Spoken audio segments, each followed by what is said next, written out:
welcome everyone joining us in person and via live stream. Thank you for being here. All of our board members are present.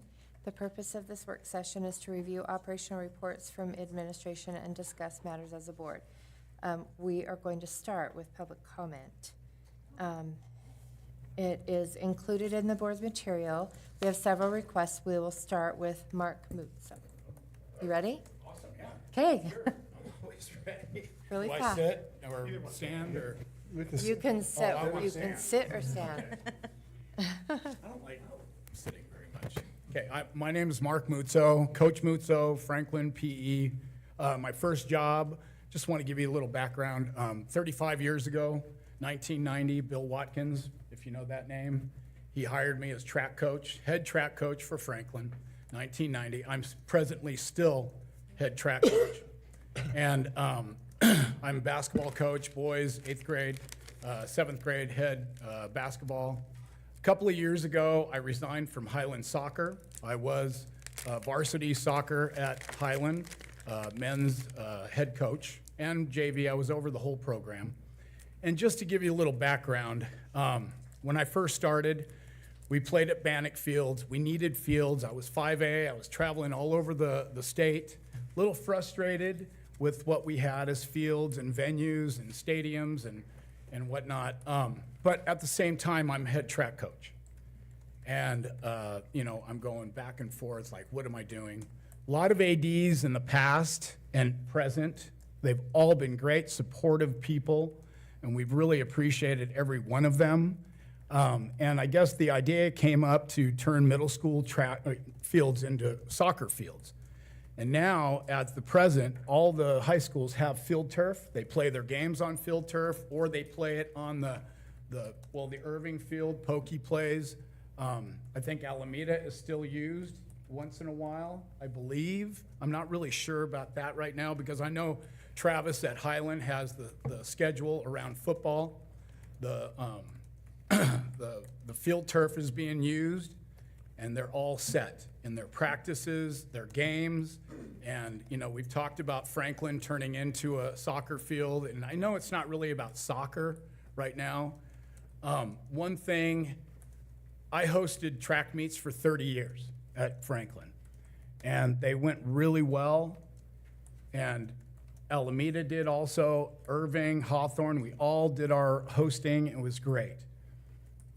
Right now, there's so much pressure that I'm seeing and I'm hearing from coaches and everybody in the high schools. We need to, my opinion is, and I've been around for a long time, we need to alleviate some of that pressure off the high schools. I know one coach was voicing from the high school, I won't mention the high school or the coach, but they've missed 4 practices this year just because of all the middle school track meets going on and that kind of thing. That high-level track program needs to be consistent, and if we're breaking into that, that's not real good. So my point is, I know you voted on this. I should have voiced this a long time. I'm very sorry about Alameda and Irving's. It turned my stomach when they took those tracks out and did what they did. That's when I resigned from Highland Soccer. That's time. What's that? Time. Oh, sorry. Anyway, I just wanted to say 6-lane minimum so we can get track meets back to the middle school to help out the middle schoolers and the high school programs. Sorry. Thank you. That's all right. You're No, that's okay. Yeah, 3 minutes goes fast. Yeah, that's okay. Just say this and yeah. Holly Lacey. Why are we taking comments on this?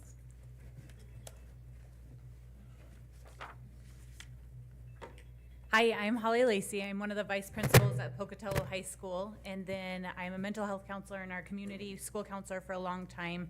And most importantly, I was part of the committee that developed our hopeful cell phone policies and procedures to go into place to help support our kids, our learners, our teachers. I just want to start with a real world example to start with what we've done here at Pocatello High School. So teachers were spending way too much time battling and fighting with kids in class because of cell phones. We felt like it was fracturing relationships with our community, with our parents, with our students. We are also seeing a huge uptick in mental health and behavior issues just due to unchecked phone use. So vandalism in bathrooms, the vaping, the fighting, things that they were able to use phones to get the groups together to go do. And so we said, enough's enough. We've got to protect our learning environment. We've got to protect the mental health of these kids, and really take on the responsibility of cracking down on cell phone use. And so we did. And we just said that this common thread of the cell phones has got to go.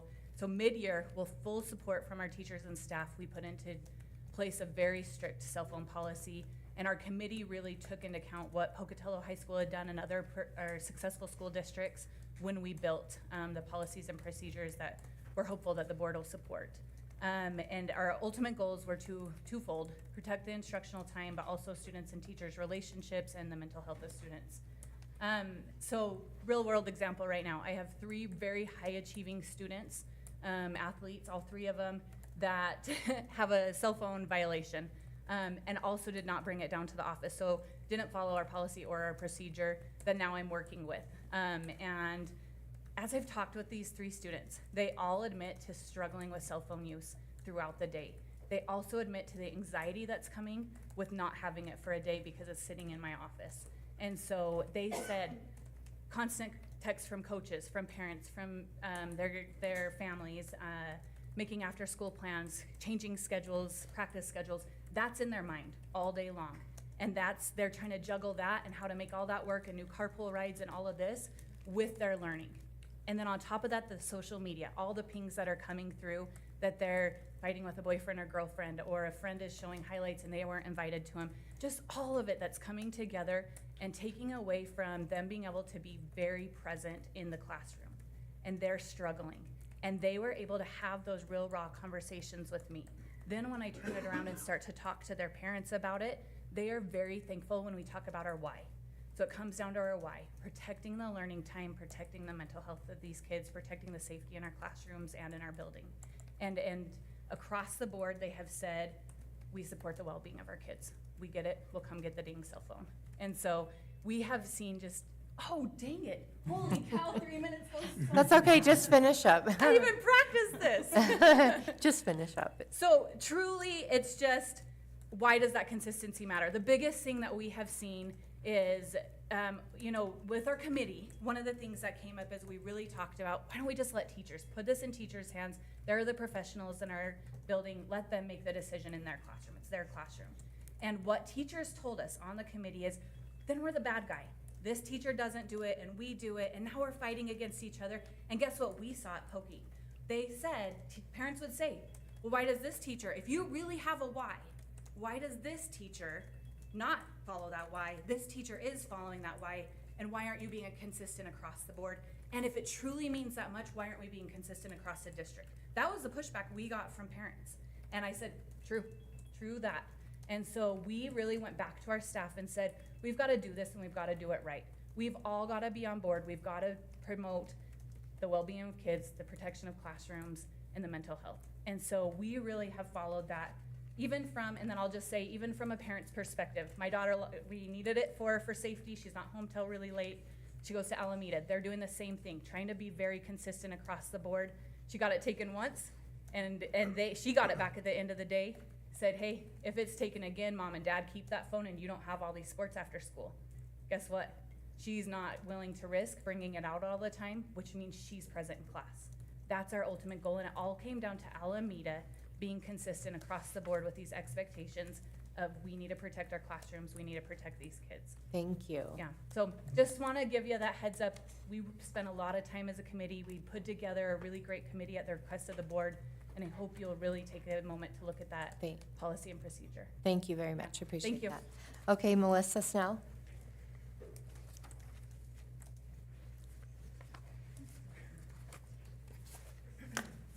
Hi. Okay. My name is Melissa Snell. I'm the mother of 3 children who have attended Franklin Middle School and proudly participated in cross-country and track programs. Just a second. I am here to express my deep concern regarding the proposed plan to remove part of the existing track at Franklin in order to install soccer fields. Eliminating the track would be a devastating loss, not just to the current track and cross-country programs, but to the many students who rely on these opportunities to be active, feel included, and experience the benefits of school-based athletics. Track and cross country are unique in that they are the only middle school sports that do not require tryouts and do not cut participants. They are also among the most accessible, requiring little more than a pair of shoes to participate. This makes them invaluable to students of all economic backgrounds and ability levels. This spring alone, more than 250 students are participating in Franklin's track program. That level of engagement demonstrates how much of an impact this program is to such a large section of Franklin students. I understand that budgeting is always complex and that financial resources are limited. However, I also understand that the district currently has a budget surplus.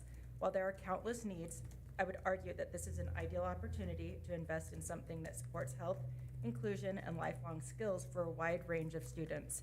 Instead of removing the track, the district should resurface and expand it, ensuring its availability for years to come. I have heard the argument that the track at Franklin should be taken out to create equity between the middle schools. I couldn't disagree more. I don't think that the kids at Franklin are any more deserving than those at Irving, Alameda, and Hawthorne. In fact, I believe that all of the middle schools should have track facilities. If I had been aware that this project was being carried out at those schools, I would have opposed those as well. Unfortunately, true equity is impossible to achieve, but if we want to even the playing field, so to speak, we should put the tracks back at all of the middle schools in town. That would show a greater dedication to equity than taking something away. I would also argue that taking away access to an adequate athletic facility creates the greatest inequity of all, ensuring that students whose families have the time and money to put them in club programs and private coaching will have the advantage before the season even begins.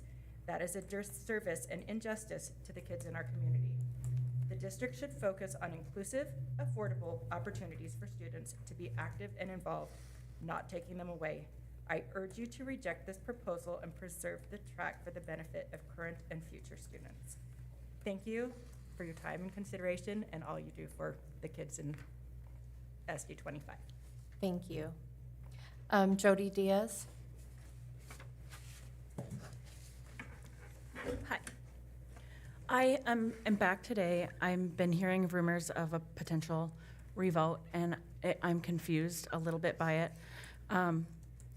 It just, you've already made a financially responsible decision, and going back on that without having any new real information presented would be, I just think, a huge, a dangerous precedent to set, that if people have enough outcry and complain enough that can change things. And if you think about any level of decision-making, whether that be parenting or as a teacher or even like at the government level, changing my decision just because my kid is unhappy with what I've chosen is one of the worst things that I could do as a parent. So that's all I wanted to come here to say today. Thank you, Jody. Are we, can I ask a question? And you can, a procedural question. If that's the assumption that's out there, can we nip that in the bud, that is not up? That's not a procedural question. I don't even know how to make the procedural question, but I don't understand why we're moving forward. I mean, there's a misconception in the community. There's no vote. What happened was that there was a request to revisit by one of the parties that was a prevailing voter. So they're able Does that have to be done first? That is placed on the agenda for tomorrow's special meeting to consider adding that to the May 20th agenda. So if there is a motion from one of the prevailing parties, there will need to be a second. If there is a second, it will be up for a vote. If there is no second, the motion will die and the original action Yeah, stands. and that's all on the agenda. It's all on our, It's not on the agenda. Tomorrow. all of this is in the addendum, all these comments. So Well, it's on actually, the agenda for what? not the public comments, but the written are on the agenda. Adam Velasquez? I think Mr. Ray Dunn had had a it. question. Yeah. Oh, I'm sorry. It's on the agenda for our regular board meeting? No, this is on the special meeting agenda for tomorrow to consider putting it on the regular board meeting. Oh, okay. Thank you. Thanks for that clarification. Can we add other things to it then? After, at that meeting, I guess we could talk about that. For any agenda item, it is just a simple request from 2 board members or from the chair. But with an action that's already been taken, it has to be from the prevailing party. Yeah, and we can talk more about the details too. Adam Velasquez?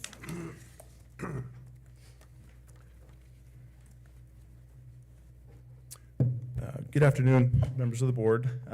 My name is Adam Velasquez. I appreciate the chance to speak to you today. I want to address the plan to reduce the track at Franklin Middle School down to 3 lanes with the purpose of making it a soccer field. Simply put, this decision does not make sense financially or practically. The district currently has a surplus of $585,000 in its capital improvement projects fund. Resurfacing the Franklin track would cost about $200,000. That's less than 1/3 of the available surplus. It is my understanding that it will cost $300,000 to improve the soccer field. My question is, where's the demand for the soccer field? Franklin has no middle school soccer team, and the high schools already have fields to practice and compete with. The funds exist in surplus for the track, and the funds exist in surplus for the track resurfacing, and the need is clear. Franklin has the largest middle school track program in the district. This last year, they had 256 athletes, or 35% of the overall student body at that school. Reducing the track to 3 non-regulation lanes would severely limit participation and make it harder for coaches to run effective practices. Track is one of the few inclusive sports. No tryouts, no cuts, and we should be doing everything we can to support that kind of opportunity. I saw an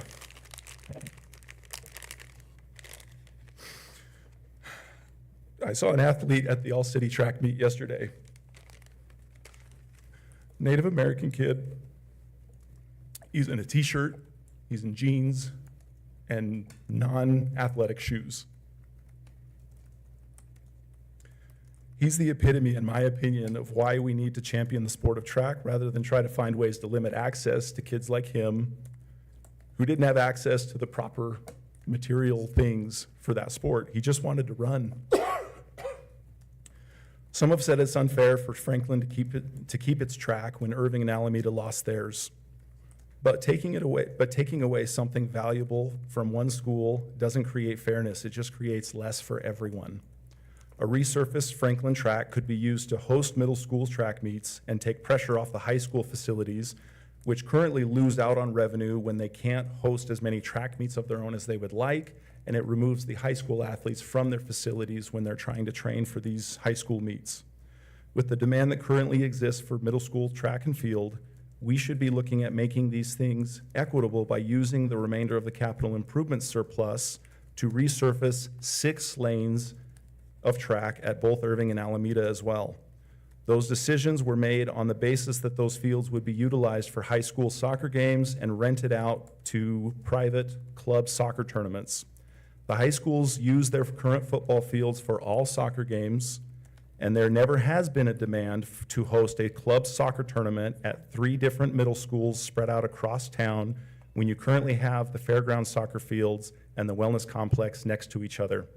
We have the funds, we have the need, and we have the facility that with basic maintenance could serve students in the community for the next 20 years or more.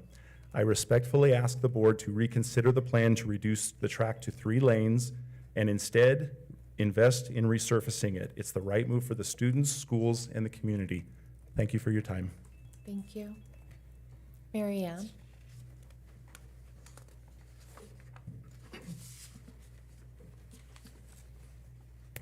I'm speaking as president of the Pocatello Education Association, and I'm speaking specifically to the track at Franklin issue. I have read all of the additional comments, the written comments. I've listened to the comments here today. I listened to the comments at the last board session. I would respectfully ask that you do not reconsider this decision, as there's been no new information brought to the attention of the board in regards to this issue. If there was some new information that would drastically change what needed to be done, or that was different from what we knew last month, then I would be completely supportive of changing and having this revote.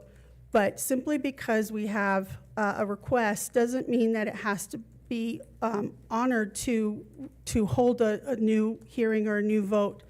This sets a dangerous precedent that if I don't like what the board has decided, I can get as many people as I can to come and speak and send letters with no new additional information. So I just want to ask that we stick with decisions that we make in public hearings when things are on agendas for everyone to have the ability to come and speak about. Thank you, Marianne. Chandra, I think it's Farnham?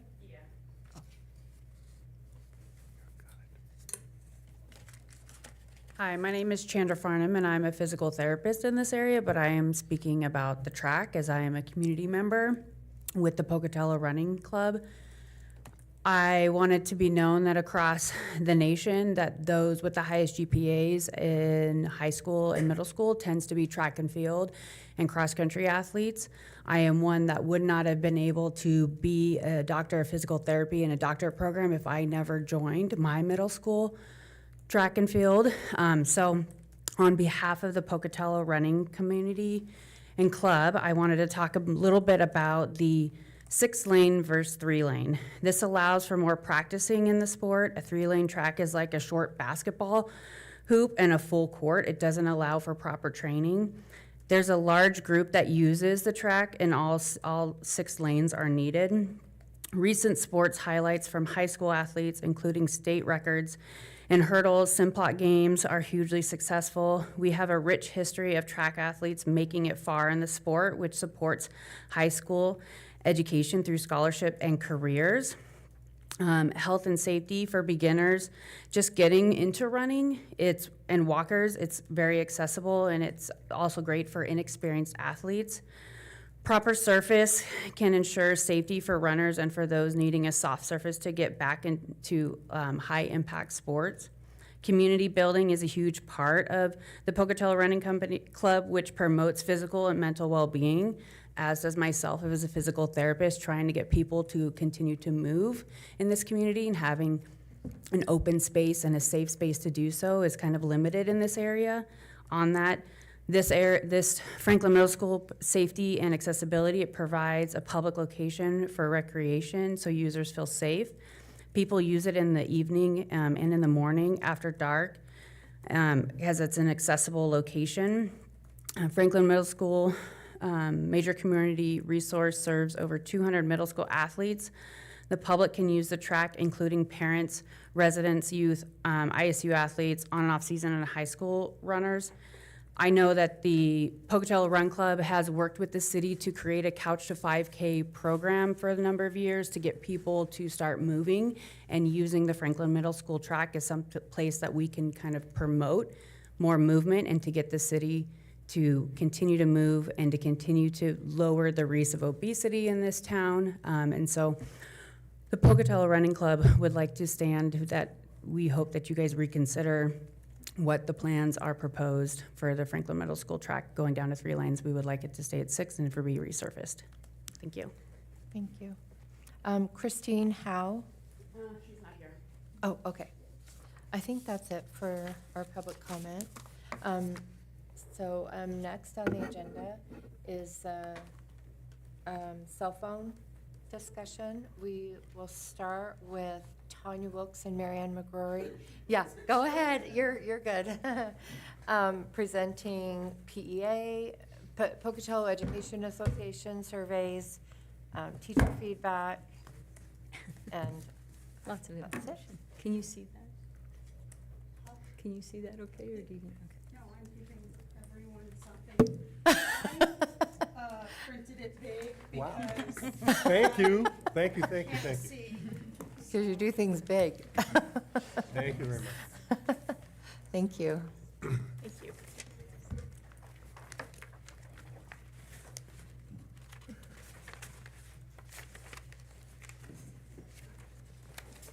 Do you want me to start? Go ahead. Okay, I'll start. So, thank you for letting me be part of the discussion and not limiting my time, although I'm not sure that's maybe a wise decision, but I'm just going to say that. So, I wanted to start off with a a little story of my own. In October, I was able to take my daughter to Boston. I've been to Boston several times, and one of the days we came down from our hotel room, which the hotel was like 2 city blocks, and you had to walk through a sky, what do you call it? Yeah, thank you. And I got to the bus and found I forgot my cell phone, and I was like, there's no way I'm walking back up to get that cell phone. I want you to know that in all the times I've been to Boston, I saw more of Boston that day because I did not have my cell phone. And as I sat on the tour bus and then on the little duck tour that goes into the water, I watched everyone else on their phones. And I'm watching Boston. And that really impacted me a great deal. And so, and I'm quite a bit older than our students we're talking about. So some asked me if I was alive during Henry VIII. I was not amused. So in my presentation, I want you to know that I put this together with a completely unbiased, opinion in spite of my own personal revelation.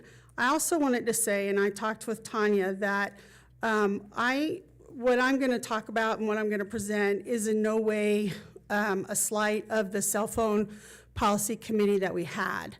What I did was I listened to their presentation at the last board meeting, and I noted comments and questions from each of the board members, and then I received the ask to do a survey. So everything I've put together, I just wanted to kind of preface that and to assure the committee that it's not that I didn't think they did a good enough job, just for that. So in the packet, in the agenda, in the packet, I sent you the 3 different surveys that the PEA has done.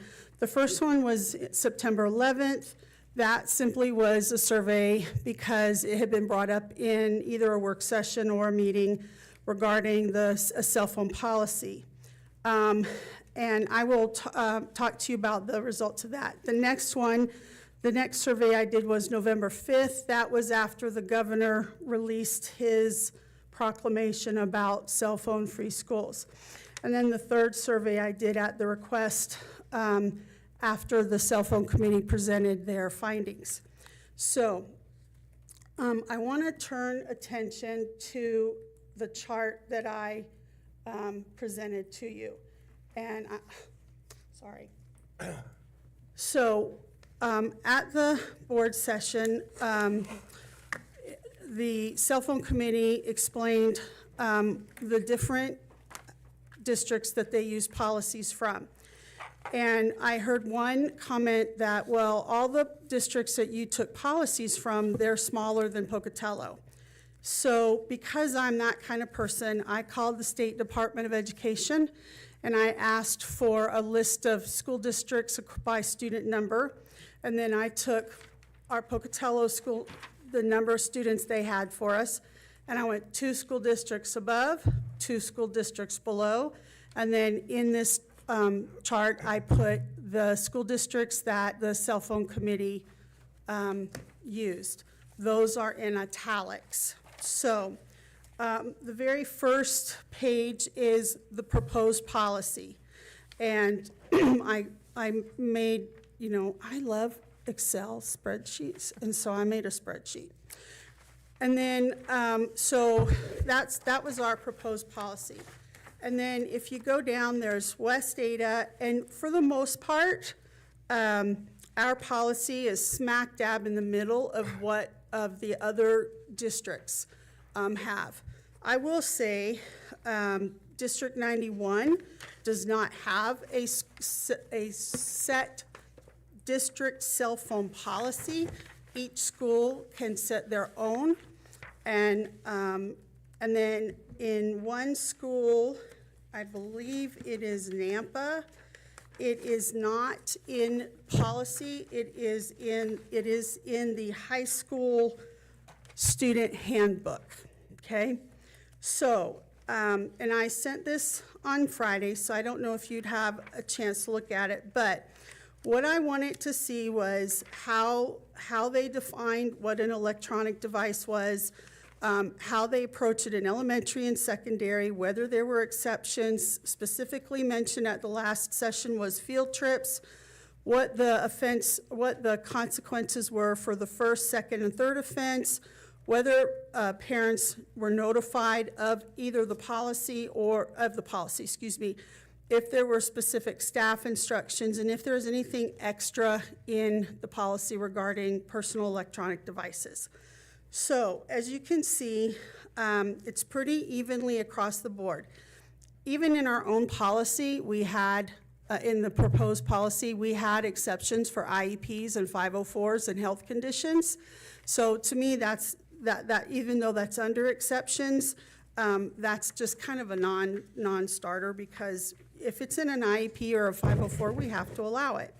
I would like to turn attention to Valley View's school policy, because when I read this one, I literally jumped up and ran down to someone who was on the cell phone committee that works at my school. Valley View's policy is that for elementary, it has to be off and in the backpack the entire day. For secondary, it has to be turned off and stored in the car or locker the entire day. And of course, IEPs and 504s are exempt. They can't use them on field trips. This is where I found it to be interesting. For the first offense, the device was taken and held until the end of the day, and the parent and guardian must reclaim it. For the second offense, a device is taken and a meeting must be held between the parent, guardian, and admin to reclaim the device. The third offense is referral for insubordination and inclusive of out-of-school suspension. So I was like, holy mama, that's like the strictest policy I had read.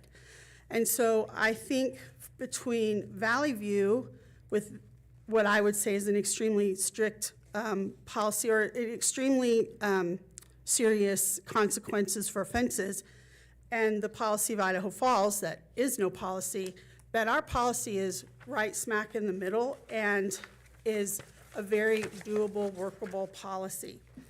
I also wanted to address the fact that at the last meeting, a comment was made about Chromebooks, that teachers can't control what kids look on Chromebooks. We can control what students look on Chromebooks. There is a program, and it completely freaks the kids out when I blink their screens. They all think they've broken their computers, and I secretly laugh a little bit, but I can send them messages. I can lock what websites they can go to, and so we have that capability.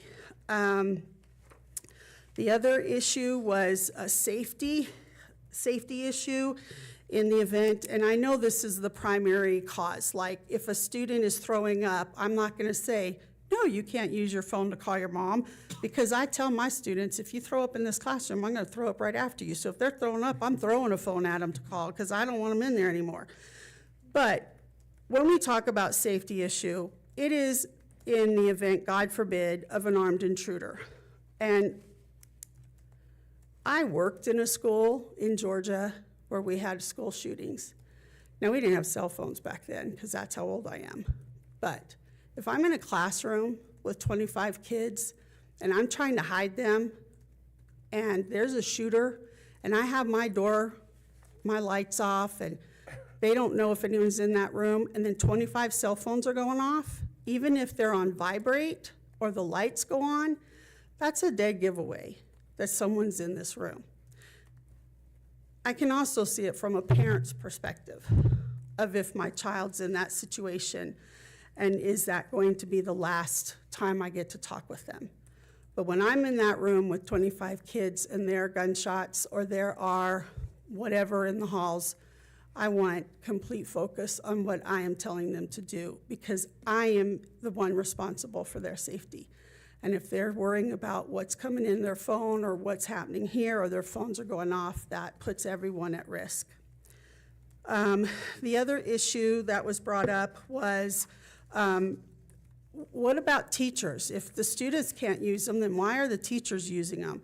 So in the past 2 weeks at Alameda, our internet has gone off no less than 3 times, sometimes for 20 minutes, sometimes for several hours.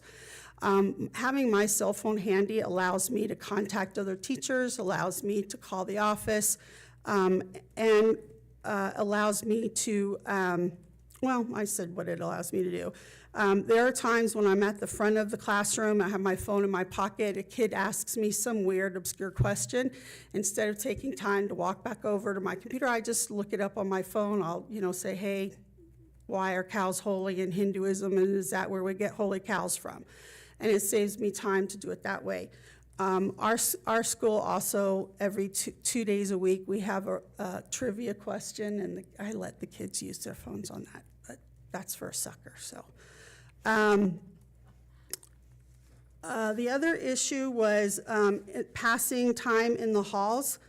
To me, like I said, I've worked forever. I've worked in different schools in different states.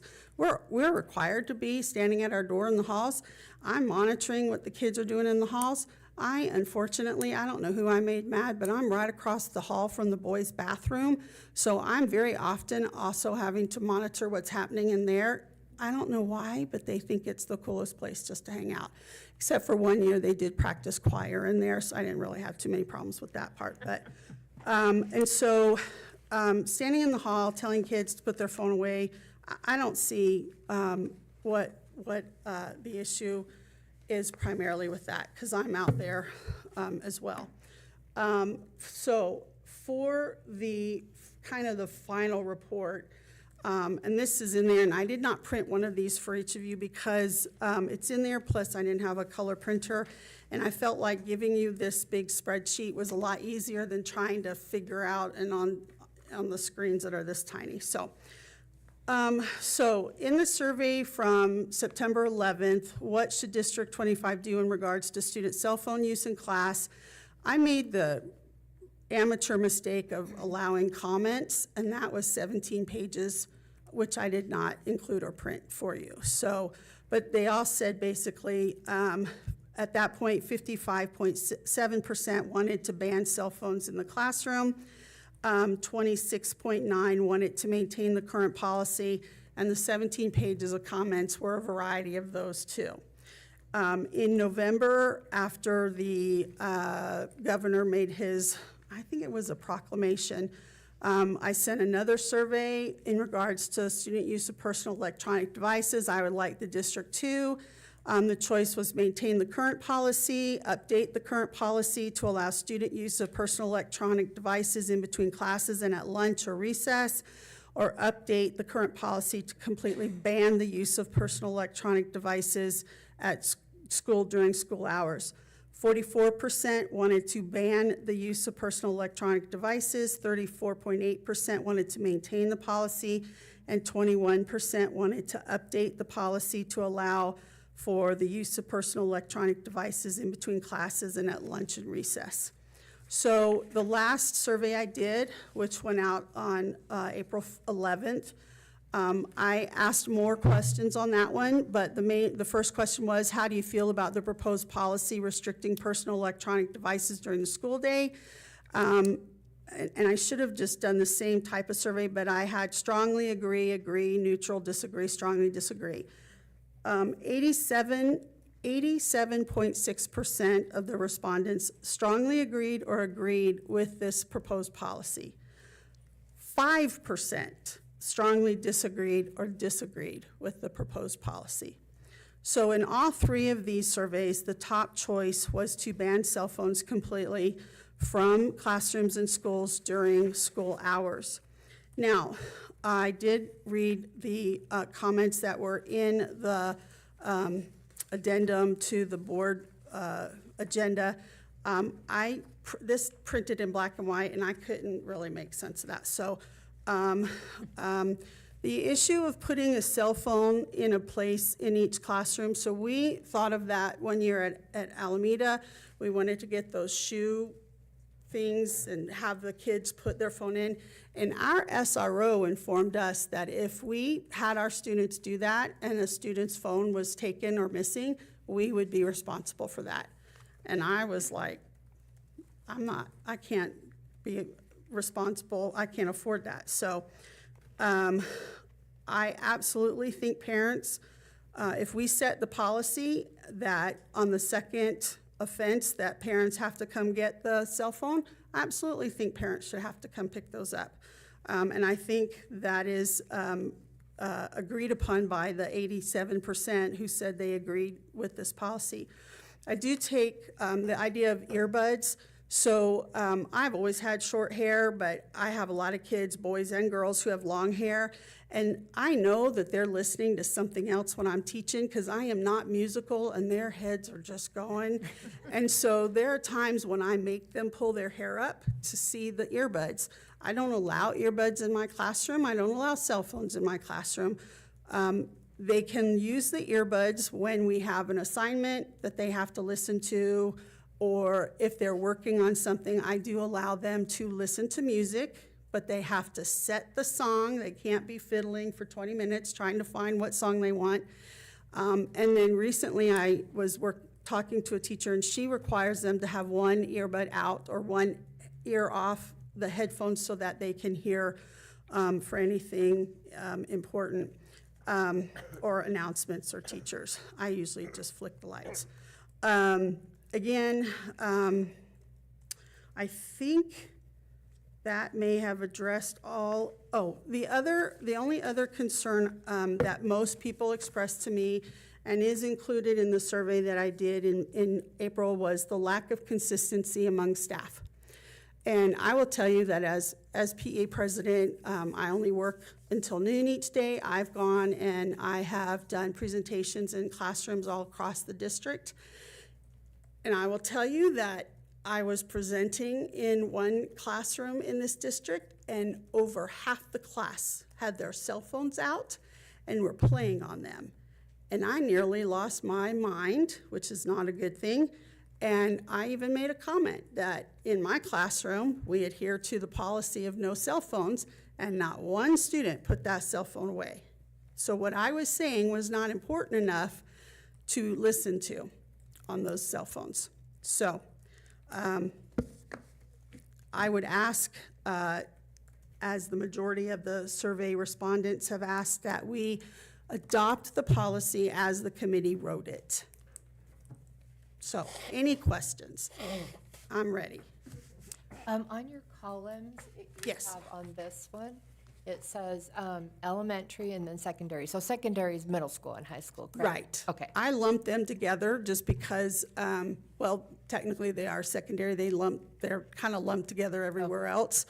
And in each district, there can be a middle school, 5 to 7. There can be a fifth grade. There can be 6, 7, 8.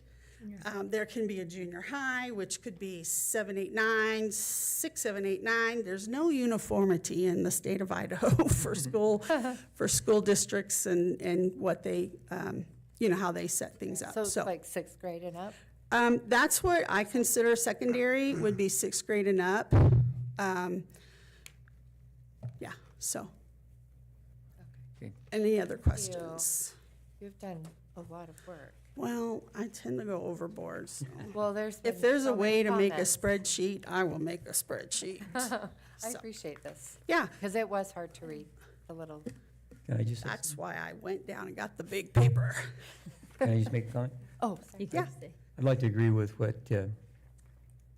Miss Holly Lacey said about, I appreciate our committee that put that all together.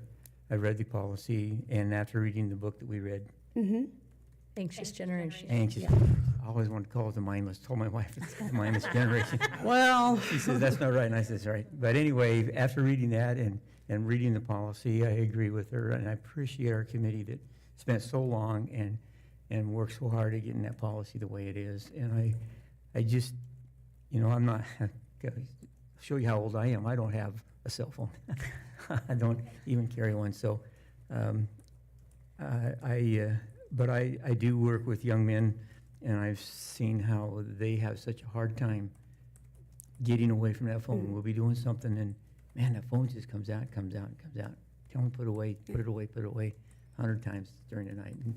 and they just have a hard time getting away from it. I just know, like you said, about, you know, you didn't have your phone and you saw so much more, and we're so better off focused on the things that are around us if we're not so concerned about it. And I just want to say how much I appreciate our committee that has put this together, and I support it 100%. I completely agree, and I talked to Tanya before, and I talked to the committee member that's in my school, that I didn't want them to think that coming up, me making this big spreadsheet, that's just because I like spreadsheets, but was in any way like, oh, they didn't look at this, or they didn't look at that. But I wanted to address specific issues that have been brought up in past meetings. And I also want to address this idea that, about enforcement, that and that's that's the problem we have now, is some teachers allow it and some don't. And I would say, even as president of the Pocatello Education Association, that it will be up to the administrators to make the staff enforce this policy. If we as a district believe this is an important policy, we've read this book, we've done the study, we've heard from numerous professionals, then we have to abide by the policy. And if there's teachers who are not abiding by the policy, even as president of the PEA, I expect the admins to hold those teachers accountable and force the, you know, not force, but, you know, hold them accountable for holding to this policy. I know that there were several teachers in the past who said, well, like, I use it so they can take pictures on the microphone. Investigation, yeah. Microscope, sorry, the microscope. You know, I think in those rare cases, I would think, well, if they're using it just for that, Tanya said at the meeting, well, if they need special equipment, we can look at buying them special equipment. But it has to be, we are all in this together. And we either do this policy or we don't. And I think that's what it comes down to. Well, that's like with every policy, but especially with this. So I really appreciate you putting this together, and I even reached out to some teachers in American Falls who are some friends of mine, and they love the policy because it allows someone else above them to be the strong arm.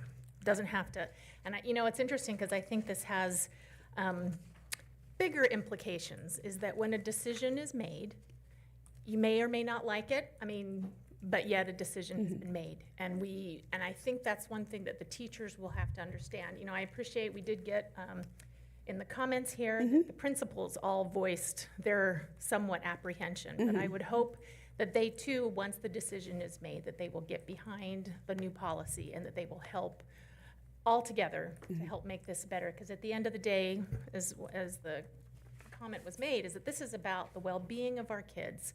It's not about what's convenient for the parent. It's not about what, you know, convenience for the sports. I mean, we've got to really focus on essentially our why. So thank you. I appreciate your. Yes, I appreciate that experience too, because I've had similar experiences and I completely identify with that and I agree with that. And I appreciate you putting all this together. It's a tremendous amount of work and it's so helpful. Well, you're So welcome. so many different places that people come from. And you're middle school, so just so. Yes, you know, that's I teach clear. middle school now, currently. I started teaching in a high school in Savannah, Georgia. So you've been both. I've done both. I would say the school I began teaching at was an inner city high school. I had my door set on fire, my tire knifed. I could tell you stories that'll make your hair curl, but, and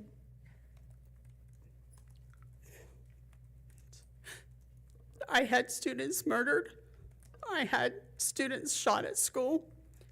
We had a student who transferred to another school and was pistol whipped to death. And so when I talk about safety, I speak from knowledge. I don't approach that at all lightly. So when I said, when I'm in a classroom and we're in a lockdown and I'm hiding these kids and I don't know if it's real or not, I can't have 25 cell phones going off. And so that's my background, so. I appreciate that. Are there And any other questions? you I would like Marianne to talk a little bit too. The E3 is on most of Oh, the yeah. teachers' cell phones. And Right, that's so there's a E3 alert, which is like when we have a fire drill or an evacuation drill, that we can choose to put on our phones. And that, like, so there was one time when I wasn't, because I was done teaching, but I was out and about, whoops, and I did that all during negotiations, didn't I? And the alert came on my phone that there was, I don't know if it was a fire drill or something, and it was not scheduled, and I immediately texted, do you need me to come back through that? And so that is another thing that most people don't know, that, you know, if I'm on my phone, my students know if I'm on my cell phone in front of them, then there's something urgent, or I'm trying to look up, you know, why cows are sacred to Hindus, but that was the question today. So yeah, so we do, there are reasons at times that we as professionals use them and need them, so. Thank Yeah. you. So being the lead on the safety committee with Courtney Fisher and so forth, that those things are very important to us. And that's why we knew that, you know, those safety devices, letting people know and be safe and communicate throughout anybody at the district office or community, that would be non-communication, what's going on in those classrooms. And it pinpoints specifically where the danger zones are. So my niece was too in a school shooting in New Mexico. And yeah, lost 2 dear friends. So sad. So I had the high school principals specifically email you without any preference. I said, please look at the cell phone committee document of the proposal cell phone and give them your feedback. I wanted them to know, because you to know what they were feeling, because they're the ones living it. And so I wanted those be very vocal and transparent. And then I know you guys had your comments. For the most part, I think we're all on the same page with knowing that they should not be in the classrooms. I think the hallways is definitely something that maybe need to be talked about and addressed, and some teacher discretion, those types of things. That's what I think the board needs to talk about, and those are the things, the consistency and so forth was huge across the board. It's just, we need to be consistent. And I think it was 60% of teachers felt like that they were concerned about Other staff members. Enforcement? I guess enforcement.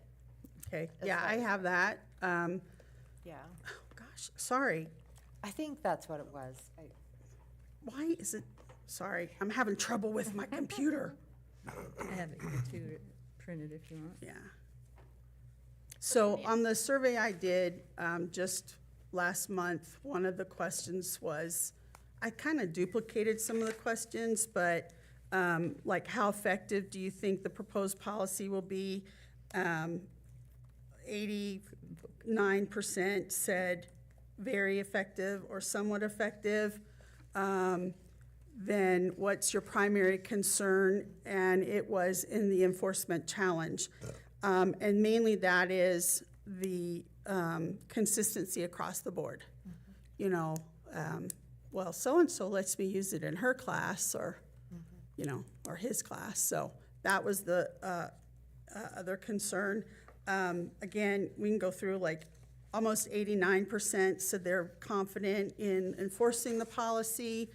88% said if they believe it would be effective, moderately and extremely effective to reduce classroom distractions. And then the challenges, which is kind of the same thing, was the inconsistent enforcement among staff members. And then they all agreed that there would be significant improvement, not all agreed, 69% said significantly improved focus, and it would be 94% between significantly improved and marginally improved focus in the classroom.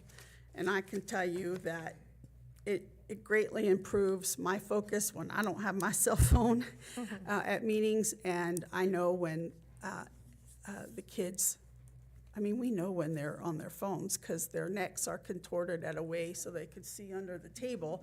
And I know they're not listening to me, or then they'd find out why cows are sacred in Hinduism. So, sorry. That's just the, And one other clarification, in all of these surveys, it's elementary, middle, and high school combined. and it, so the first two surveys, I believe, was everyone in the district. The third survey, I was told PEA members, so that is also a cross-section of classified staff, certified staff, and admin staff. We have all three in the PEA. Okay, at all three levels as Mhm. well. And then the specific feedback that I sent on a separate sheet, that there are people who would not respond or did not want to send an email specifically. They didn't want their name attached for whatever reason, so they sent it to me. I compiled it all in one, and I sent that. That was, I think, a separate attachment. So, yeah. So I have a question, and I don't know if this is for Tanya or for Dr. Howell. How is policies, I mean, with something like this, when you still have that disparity, would it, how do you envision enforcing it with the teachers, like you're saying? Is it just word of mouth and then their principals or whoever, how does that? I think educating them, but I'll let Dr. Howell speak to this because of the age. So I was just going to say, in terms of our policy now, because it's so loose, there's a great amount of flexibility. I think our administrative team, our teachers within the classrooms, at even the district level, we don't really have direction.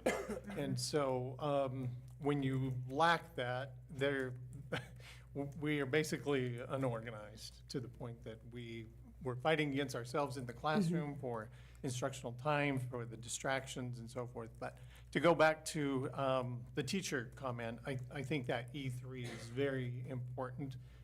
You know, when we look at the alert systems across the United States and there were buttons and badges and so forth, this program on our phones does the exact same thing those things would do for those people in those systems. So I don't know if I answered your question, but.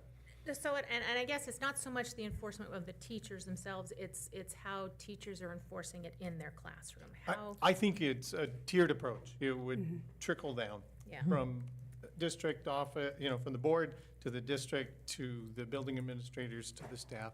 And as Ms. McGrory mentioned, she would like to see teachers who do not follow the policy to be held accountable. And we can definitely do that through the evaluation system, the performance evaluation. Domain 4 in our system is professional responsibilities, and that would be paramount to the safety of our students. And I would like to commit to holding meetings and training sessions, or I do what's called Know Thy Contract sessions at any school that wants, and I hold them all the time to lead teachers through the negotiated agreement. And I would be happy to do, you know, training sessions on these policies that would be enacted. I think also it would be real important to include the new policy in our policy review that we're required to do. And so once those staff sign off that they've read those policies, they are supposed to be abiding by those policies. So, but I will make that commitment to hold meetings, trainings, emails, although I think people are tired of my emails, but to get that message out about whatever policy is adopted by this board. Courtney Fisher and I do a roadshow at the beginning of the year, going over all the E3, all of the drills and those expectations, and so that would be part of it as well, to every school. Your emails get exciting when there's no blind copy. Yeah, I learned my lesson on that one too. Just kidding on that. I just thought it was really Hard lesson learned, huh? That and give them an option to type whatever they want on a survey. So you also made the comment, Tanya, about what we need probably to address was the in-between classroom class periods versus only at lunch for high school versus, I guess there's really three options: bell to bell, nothing. All three grade are all secondary and elementary. The lunch option, which is what's written in the new policy or proposed, versus allowing for in-between classes. And I guess I'm of the opinion that I would actually prefer the bell-to-bell, but understand that if there needs to be an easing into this, that the lunch time period would be. And I'm hoping Ray could speak to that a little bit too. We had quite the Well, yeah, when we're done with discussion this. Yeah, at when the we're done with committee this. about lunchtime. And a lot of it was they leave in their cars and In so high forth. There is school, no way yeah. to monitor at lunch at the high school level. Do I you don't- remember that conversation? Sorry. Yeah, I do remember.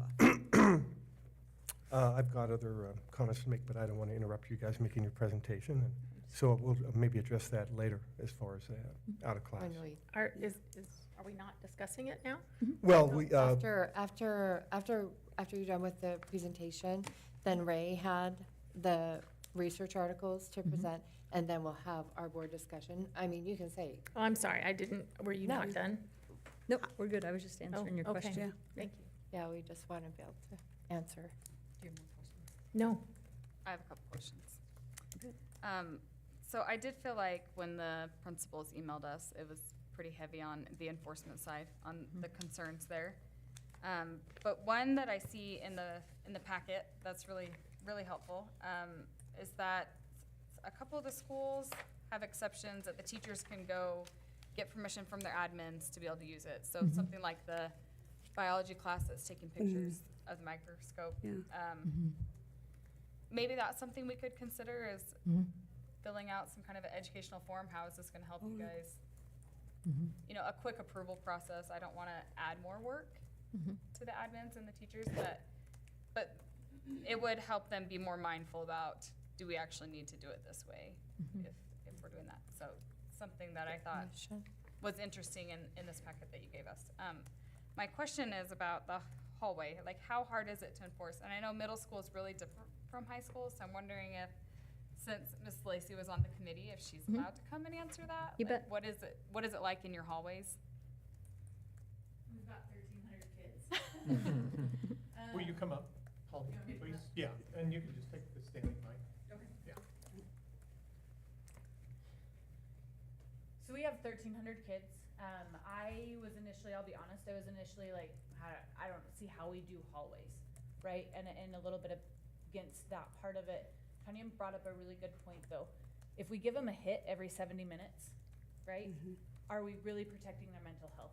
Are we really protecting them through a full day of being mindful to their learning and being present with their peers in face to face? And if they can have a hit from a cell phone every 70 minutes, are we helping them? And so I connected with that on a mental health level as a counselor. And I'm not 100% sure how we'll do it in the hallways. I think that's where we'll take it to our building leadership teams. How do we want to do this as a group? When we had vandalism in our bathrooms, we took it to our teams, right? How do we tackle this? It can't be for admin. How do we as a team do this? And so it will take buy-in. It'll take buy-in from the district, or from the board to the district to admin, us believing in it, taking it back to our buildings, and getting that buy-in from our teachers. I'll tell you at Pokey, there's buy-in. I mean, it's working and it's amazing. It truly is amazing, and we are strict. And I love it because kids, when they hear our why, they get it. I don't know what it'll look like in the hallways. It'll be hard. It'll be hard. I worry a tiny bit about then they go into our bathrooms and we clog up our bathrooms a little bit, right? To be on a phone. I don't know for sure. And that's just being honest with that. But I know that we'll take it to our team and our team together. I mean, educators are so creative, right? We are so creative. We'll figure it out. If that's what we want, if that's what the district wants, the board wants, we'll figure it out and we'll make it work. So currently, you guys don't ban them during passing time, so they have it then. Yep. Have you seen an uptick in conversations with children since you guys have put the ban on in class time? Absolutely. Absolutely. When you walk into a classroom, the conversations, the feedback that's taking place between peers, just the engagement, it's there. They're not, and we're not perfect, right? There's still some cell phones out. We still battle it on a daily basis. The enforcement's not hard. Once you get buy-in and kids are like, Miss Lacey's she'll take that cell phone. They get it, and that word spreads really quick. The enforcement's not hard. Parents bought in really quick. We had a really great letter that went out to parents. So there was buy-in quickly that way. And we truly believe, and our teachers truly believe, that engagement has gone up. Relationships are stronger. There's just not that power struggle anymore. Can you send us that letter? I'm just curious. I think it would Absolutely. I would love to read it. Thank you. That's all I have. Thank you.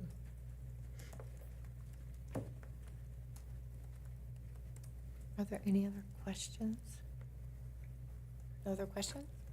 Okay, all right, let's move on to Ray. Wanted to present the research articles. Some of these are really new. I've never even seen these. April, a couple of them, and August and February. Okay, thank you very much. And the links are in our board docs, so if you want to click on whatever link it is, you can.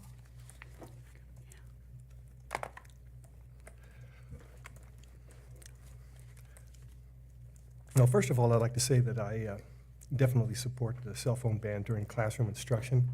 However, based upon the scientific studies that I'm going to cite now that are in the packet, it raises some questions as to their efficacy in regards to mental well-being, et cetera. So we basically the packet, and I encourage everybody to go ahead and read these studies. They're peer-reviewed scientific studies published in reputable medical and psychological journals. And the first study is entitled School Phone Policies and Their Association with Mental Well-Being, Phone Use and Social Use, Smart Schools, a cross-sectional observational study. And it was published in The Lancet, Regional Health, the European edition. It was published online on February 4, 2025 of this year.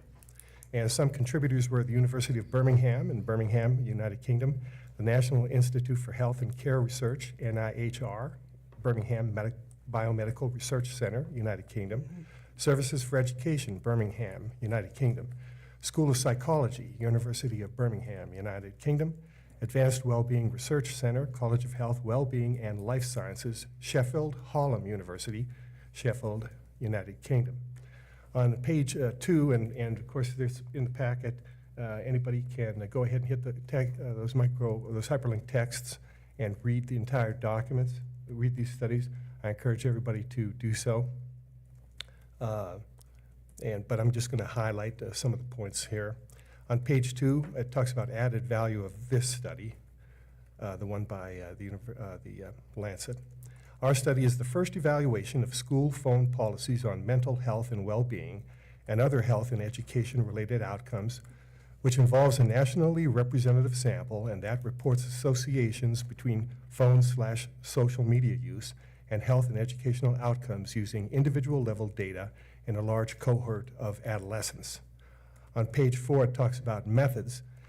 In restrictive schools, phones were not allowed to be used during the school day for recreational purposes and were required to be kept off inside bags, stored in lockers, kept in a pouch, handed into the school reception, or phones were not allowed onto the school premises altogether. And they reference Table 1. Again, this is a very, very extensive peer-reviewed scientific document, so you can go ahead and examine Table 1 and see how they conducted their research. In permissive schools, phones were permitted to be used at any time or at certain times, for example, breaks, lunch, and or in certain zones, for example, outside. Once again, I refer to Table 1. On page 5, procedures and outcomes. The primary outcome was mental well-being, being measured using the Warwick-Edinburgh Mental Well-Being Scale, WEM-WBS. WEM-WBS has been validated for use in schools and has been used widely, nationally and internationally, for the evaluation of school projects and policies which aim to improve mental well-being. Secondary health and education-related outcomes assessed in pupil participants were anxiety, depression, physical activity, sleep, classroom behavior, attainments, and problematic social media use. On page 6, it says that all analyses were conducted using R Statistics version 4.1.2 and R Studio. Page 7, role of the funding source. This study is funded by the National Institute for Health Research, NIHR. The results of this study are well summarized. And so the results of this study are well summarized in a comment entitled, and so this comment is a separate hypertext link, and the comment is entitled, smartphone use and mental health, going beyond school restriction policies. And again, it was published by the Lancet Regional Health in Europe. The Lancet, of course, is probably the most prestigious medical journal in the world, certainly the equivalent of JAMA, the Journal of the American Medical Association. But I think it's older, and many people would consider it the premier medical journal in the world. So the Lancet Regional Health Europe, it was published online February 8 of 2025 this year.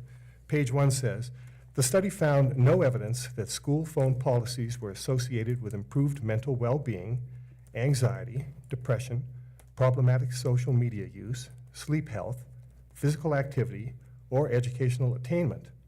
As expected, participants in schools with restrictive policies reported less phone use during the school day by about 30 minutes, but compensated for this when outside of school, so overall there was not evidence of a difference in screen time or social media time on weekdays or weekends. One lesson learned from this research is that to reduce social media use among adolescents, comprehensive measures are needed to address usage at home as well as at school. The UK government guidance on phone use in schools is unlikely to be sufficient to have an impact on poor mental health, well-being, and education. We need improved parental education and guidance on how to reduce and improve their children's phone use, including use of parental control mechanisms, guidance on online safety, and understanding the importance of sleep and physical activity and in-person socializing. So once again, I think I know that I certainly am very much in support of the policy and do appreciate the work of all the school members, all the committee members for their work. But in class, definitely, it's disruptive and disrupts the learning environment is not good. But when it comes to outside class, I think this, again, this peer-reviewed scientific study, I agree with that. The second article with the hypertext link is entitled Evidence for and Against Banning Mobile Phones in Schools, a Scoping Review. It was published in the Journal of Psychologists and Counselors in Schools. It was published in Volume 3, 2024, which I assume is the March 2024 volume, about a year ago now. Some contributors to that study were the Queensland University of Technology in Australia, the University of Queensland, Australia, and Griffith University, Australia. On page 243, it said, mobile phone ownership has become an almost ubiquitous part of young people's lives. In Australia, a survey found that 48% of children aged 6 to 13 either own or have access to a mobile phone, a number that has consistently risen since the annual survey was launched in 2013. In the UK, the media regulator found 83% of children aged 12 to 15 years owned a smartphone, 37% in the 8 to 11 years age bracket, and 5% of 3 to 4-year-olds own smartphones. So these two studies are basically centered on the Anglosphere. This study also talks about articles published in the US, et cetera. But for quite a while now, in England and in Australia, as well as here in the United States, the cell phone used by children and ownership is very prevalent and is a real problem. On page 245, under the title Current Review, it says, our aim was to examine whether student mobile phone usage at school is beneficial or disruptive to engagement and learning, and investigate the impact of using mobile phones at school on academic outcomes, mental health and well-being, and cyberbullying. Therefore, our finds offer the scientific evidence for policymakers charged with making decision about mobile phone usage in schools and draws inferences for educators regarding the importance of teaching the responsible use of mobile technologies in schools. On page 251, under the heading of results, our scoping review identified 22 studies conducted in 12 countries: Bermuda, China, the Czech Republic, Ghana, Malawi, Norway, South Africa, Spain, Sweden, Thailand, the United Kingdom, and the United States of America. And their conclusion is on page 258. And it said our consolidated findings showed little to no conclusive evidence that one-size-fits-all mobile phone bans in schools resulted in improved academic outcomes, mental health and well-being, and reduced cyberbullying. We argue that schools are ideally placed for educating and safeguarding young people from the challenges related to new technology. Thus, we call schools to action to educate students in responsible engagement with mobile phones. The results of this study are summarized in an article published in The Conversation. That's another hypertext link that's in the packet. That is a website that publishes commentary, research, and analysis from Australian universities and CSIRO, an Australian government agency that is responsible for scientific research and its commercial and industrial applications. This article was published March 11, 2024, a little over a year ago. A brief summary under that title. It says, mobile phones are currently banned in all Australian state schools and many Catholic and independent schools around the country. This is part of a global trend over more than a decade to restrict phone use in schools. But previous research has shown there is little evidence on whether the bans actually achieve these aims. Many places that restricted phones in schools before Australia did, have now reversed their decisions. For example, several school districts in Canada implemented outright bans, then revoked them as they were too hard to maintain. Our team screened 1,317 articles and reports, as well as dissertations from master's and PhD students. We identified 22 studies that examined schools before and after phone bans. So can I just pause you? I just wondered, tell me about how much more you have to present. I'm just about done. Okay. Yeah, but Could I I just don't say, want to interrupt you. do you need me anymore? I have 2 more Zoom meetings tonight. I'm booked until 9 o'clock. So Well, am I email you excused? Yeah, you're Okay, thank you, sorry. yeah, no, I'm just about done. Mary Ann. But of course, we, Okay. yeah. Well, let's see, where was I? I guess can I ask a question, Ray? Yeah, sure. If you, So what I'm understanding if from you, all of if you, these articles. pardon me, please. If you would just wait a minute, I'll finish up I've here. read all these articles. Yeah, no, I am just about done, though. I just have like 3 sentences or so. Oh, okay. And then I would be very happy to answer questions. Okay, Okay. I think we've read the articles, I don't know. Well, no, a lot of people haven't. A lot of people are going to watch on Zoom, and I want to encourage people to read them. And we spent. Yeah, just finished. Yeah, no, we Just spent 40 finished. minutes, We don't wanna listening to get other off things. track. It'll be So covered. anyway, many places that restricted phones in schools before Australia did have now reversed their decisions. For example, several school districts in Canada implemented outright bans, then revoked them as they were too hard to maintain. Our team screened 1,317 articles and reports, as well as dissertations from master's and PhD students. We identified 22 studies that examined schools before and after phone bans. In a sign of how fresh this evidence is, almost half the studies we identified were published or completed since 1920. Overall, our study suggests the evidence for banning mobile phones in schools is weak and inconclusive. Mobile phones are an integral part of our lives. We need to be teaching children about appropriate use of phones rather than simply banning them. This will help students learn how to use their phones safely and responsibly at school, at home, and beyond. So I do absolutely positively agree. Like I say, I really appreciate the work of the committee. We definitely need to protect the learning environment in classrooms. But if we're worried about mental well-being, health, sleep deprivation, all the things that the author, Jonathan Haidt, talked about, he did not reference any of these peer-reviewed scientific studies. And I think that we really should, if we haven't really read the articles, I encourage everybody to do so, so we can really make an informed decision. Thank you. I'm ready for your question now.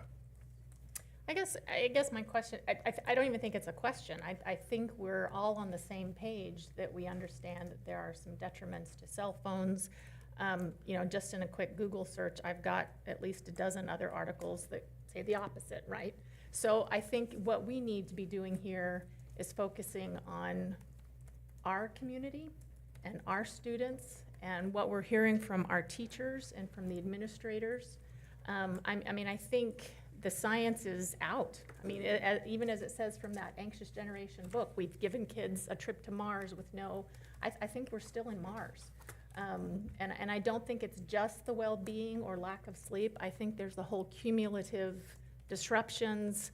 And this, frankly, I think is how we help teach kids how to better use their phones.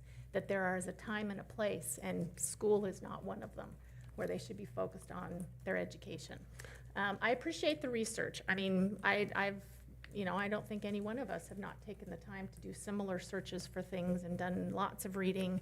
And I guess I'm more interested in the real-world implications of what's happening here in our communities and what we are being asked for overwhelmingly by the surveys that have been done, the comments that have come in from teachers. And I think when we have the backing of the administration and the board to enforce and make these things a reality, I think, I don't know. I think So it's- let's just move on to the Well, discussion no, I'd then. like and to let's- answer sorry, go answer ahead. the statement there. No, we do have a lot of local input, and I'm one of, I guess I'm the only person who made an extensive revision to the policy, and so I want to talk about that. So that was our next thing? Yeah. That's our next thing on our discussion. So do you want to be the first one to start on that? Because the next thing is, each person that made a revision would like to present that revision. Do you want to present that now? Your revision? Well, I'll tell you what, why don't we let other people go? I've just taken up a few minutes, not Okay. not 40 whatever you minutes want, like because the... there were 3 people that submitted revisions, and then we can just just start off with, okay, what are those revisions? Oh, And I'm, then- sorry, you know what, there's one thing I forgot to talk about. An article by the Pew Research, and there's a hypertext link for that also in the packet. And it talks about a survey they did. They said roughly 7 in 10 Americans support a cell phone ban during class, and about a third favor an all-day ban. So the percent of U.S. adults who say they would support a ban that prevents middle and high school students from using cell phones was 68%, classroom only. But those who would support it the entire school day was only 36%. So would That's you all good suggest somewhere in the information. middle? By Well, row? I think this is just the We're information. not doing a bell to bell. Yeah, I think this is just information, right? Yeah, this is just information. Yeah, this for us to think about, really. And then we can let's just, everybody who made a revision, kind of highlight that revision, because I think it'd be easier for Renee to, let's do the revision, and then we'll each take a turn to submit what you would like, and not disagreeing with anyone else, just what would you like? And so let's just do those revisions real quick. Do you don't want to start, or you do want to? No, that's okay, yeah, let's go ahead and So start. what would you like to see in there? Well, you present what you're. No, I tell you what, I've done a little bit of time. I haven't used up 40 minutes like the non-trustees did, but I've used up a little bit of time, and so I'm willing to let others have a chance. Do you want, Megan, do you want to start with your revisions? My revision was very minimal. That's okay. We just want to make sure we highlight the revisions so that, we have that. I mean, I guess I can just share what my concern was, that just the conflict on the part about the kids are responsible for the devices, but that also teachers could come up with a different policy for them, like that they would also have to follow whatever policy their teacher came up with. And I just felt like there was a conflict there on, like Marianne said about the pockets and stuff, it would just create a conflict there. And so that was my main revision. I also really did agree with the schools providing the courtesy phones that aren't being manned. That was one of them that was submitted, right? Uh-huh. I just think that the kids need to have a safe space to call if there is any concerns, if there's bullying, any health concerns that they don't want to share with someone they don't know in the front office. So I thought that was really important to add into the policy. Okay. I'll share mine, and then Ray, you could finish up with, just kind of highlight what you would like to change specifically in the policy. Overall, I think we all really like this policy, and we're all in agreement with the idea that we don't want cell phone distraction in our classrooms. And that's what my, well, I guess I'm not really saying that right now. I'm sorry. I'll focus on my revision. Sorry, zooming back in. Okay. So a place, I like the idea of having a place in each classroom. Pocatello mentioned that is working really well. Highland mentioned that's working really well. And then so that they don't have access to them in instruction time, but they do have access in case of an emergency, or if the teacher gives them permission, if there's, like the internet goes down, things like that, where they would have to have permission though. I think that, I don't remember who said, Megan said, well, anyway, it doesn't matter. I like the idea of getting permission from, to have it for an educational purpose. I don't think watches and earbuds should be banned. The last thing, and then Highland, there's a lot of construction. A lot of kids use that to have focus during like passing period because they suffer from anxiety, and they're actually recommended to do that from, if they, as to reduce their anxiety. And then the last thing that the last thing on my revision was teachers. I do want teachers to be able to, I guess I said that already. I do want teachers to be able to request exceptions for curriculum-related use, but not just for free time. And I think in free time, they need to be, face-to-face contact and talking and other things, but not just saying, okay, free time, you can have your cell phone. And then, I guess we aren't talking, I guess we can either stick with the procedure and then move on to, we can stick to the policy right now and then move on to procedure, or we can just, do both. I'll just tell you the revision I wanted for the policy. As far as the smartwatches and the earbuds, I don't think we should ban those in the elementary. That's what parents use to track their child, and there is a rise in crime and against children, and I think that's appropriate, and they can have them on school mode. And in middle school, the courtesy phone, I added that late today on the courtesy phone. And I would also add, I think it probably doesn't matter if they use their own device or the courtesy device in the office at middle school. If they step in the office and they need a call, if the other phone's being used, to me, it doesn't really matter. I think that the middle school policy that we have, I think is good other than that.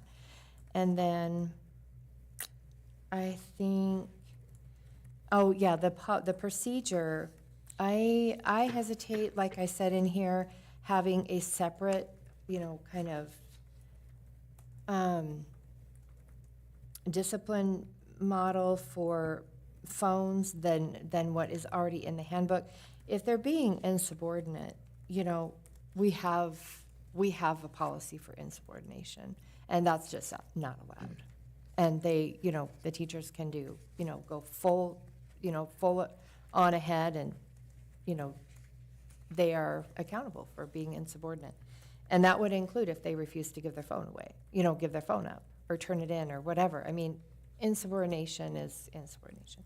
So to me, we already have a policy for that. And then I don't like the idea of a parent coming and having to pick it up on the second time. And I like the idea of having them put in the classrooms, like I said. And the state of Utah passed a law saying, yeah, you can ban cell phones, but you have to have a plan whereby the students can get their phone in case of a school-wide or any kind of an emergency. So I like that, and that's pretty much mine. Do you want to go ahead with your revision? Yeah, sure.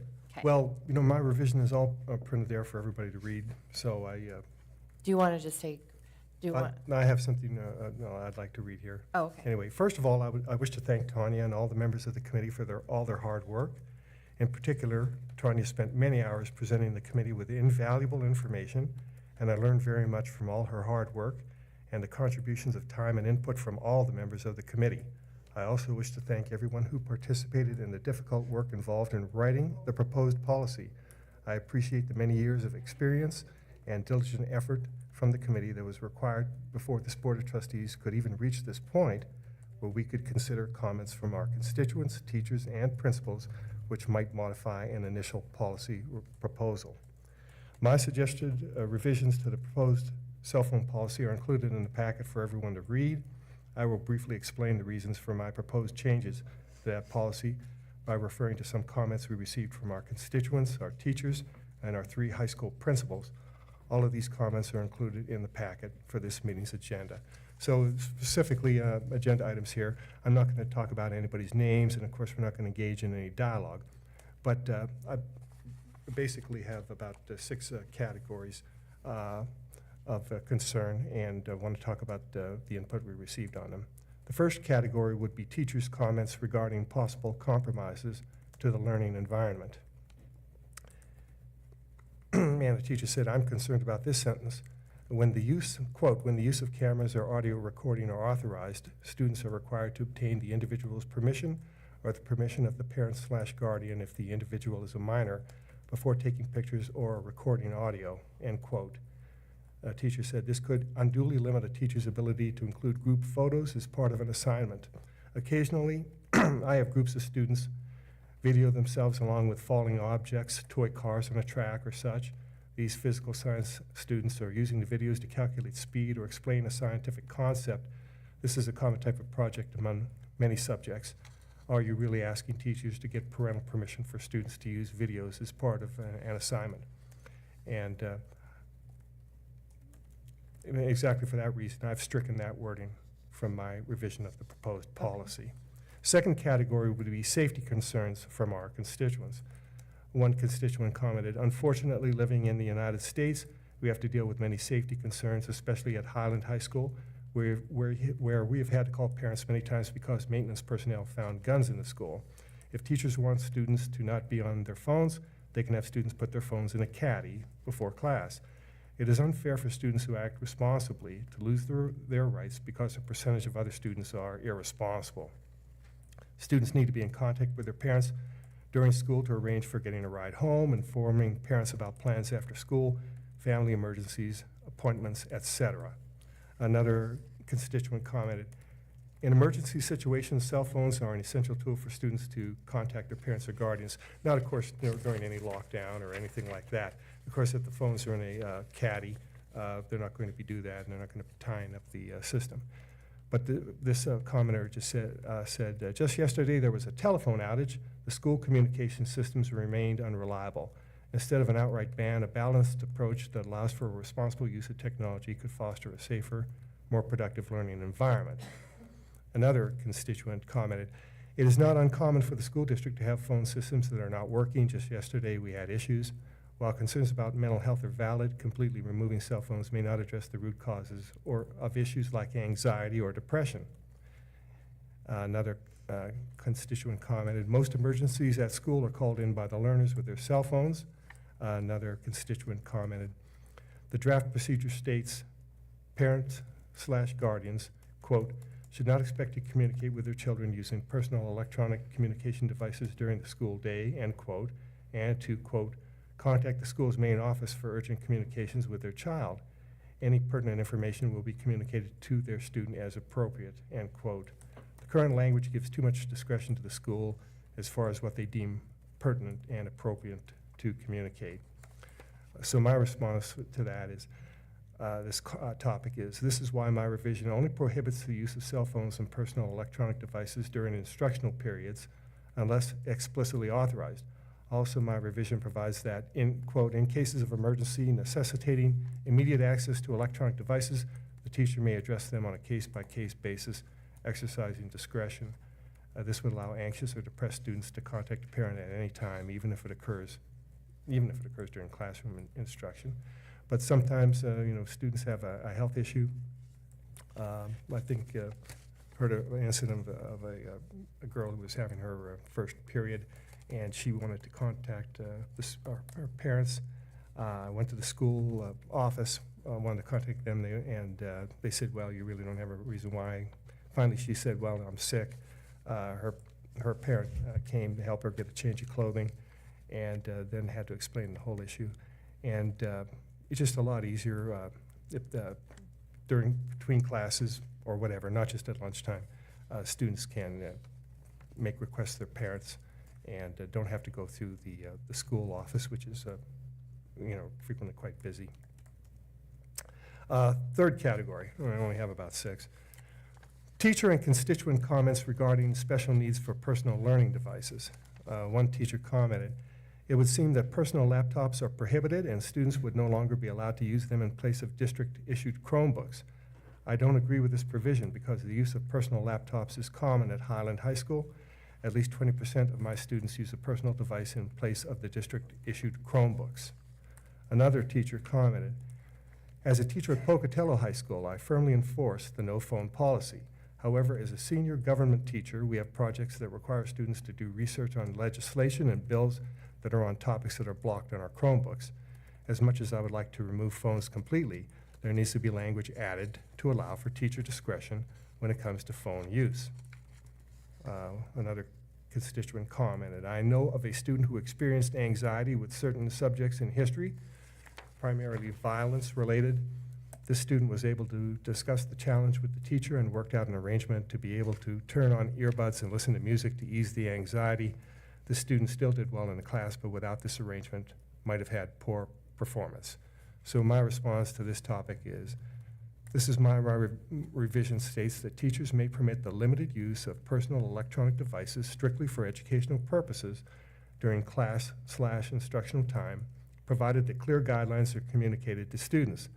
This provision would also apply, for example, to the use of earbuds to help students deal with construction noise currently going on at Highland High School, etc. I recently realized that I should also stipulate in my revision that such permission should be authorized beforehand by the building administration.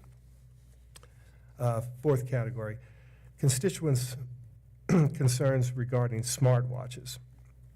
One constituent commented, "Please do not include smartwatches in the updated cell phone policy. We have our child's smartphone on school mode during school hours. It is not a problem.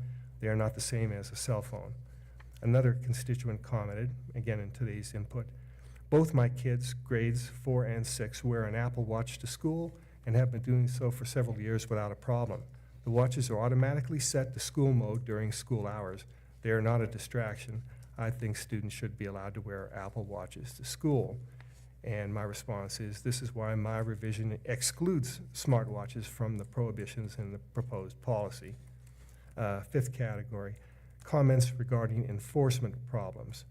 One constituent commented, "Staff and administration are required to confiscate personal devices, so does this mean that if they think the student has a device hidden in their pocket or backpack, the staff/administration is to confront the student? How will this policy be enforced if the device is out of sight?" The same constituent commented, "The draft policy states, quote, the use of cameras or audio recording on any type of personal electronic communication device is strictly prohibited on all district property, including restrooms and locker rooms," end quote. This seems overreaching and nearly impossible to enforce. Will there be extra hired hall monitors to enforce the policy in between classes, or are teachers now expected to spend their time policing students' devices between classes? One of our high school principals commented, "The concern of our administrative staff at the high school level is our ability to monitor, enforce cell phone use during passing time. It is difficult to have rules that are nearly impossible or challenging to monitor and enforce consistently." Another high school principal commented, "I do have concerns regarding the proposed restriction that prohibits high school students from accessing their phones between class periods. Given the large student population and the limited number of staff available to supervise, enforcing this policy consistently and fairly may prove to be a significant challenge. Furthermore, this restriction could lead to unnecessary conflict between students and staff during passing periods, times typically reserved for brief check-ins and personal matters." Yet another high school principal commented, "Enforcement of such a policy will be extremely difficult, especially when you throw in earbuds and smartwatches." And my response, in my revision, I state that each school or classroom, as determined by the building administrator, must must designate an area for students to deposit their electronic devices prior to the start of class, facilitating easy monitoring by teachers. Every student in the district will soon become familiar with this routine.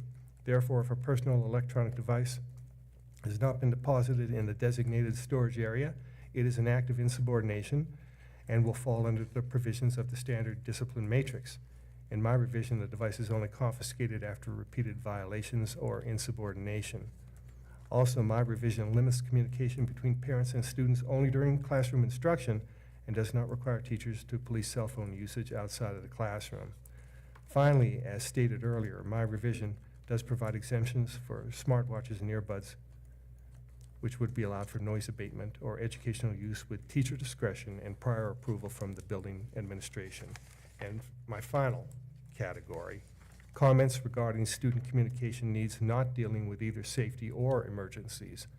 A high school principal made these comments. We have students with adult responsibilities like working, taking care of family, and other demands who need access to their phones throughout the day. Teaching students how to use their phone as a tool for their learning and in life is essential. A current example is how the ability and demand to use artificial intelligence continues to increase. Students will need to access their phones. Teachers at times teach lessons that require students to have access to their phones, again, teaching them how to use them as a tool for learning and life. I think a proactive campaign, similar to the attendance campaign, educating parents about limiting cell phone and other screen time would be highly beneficial.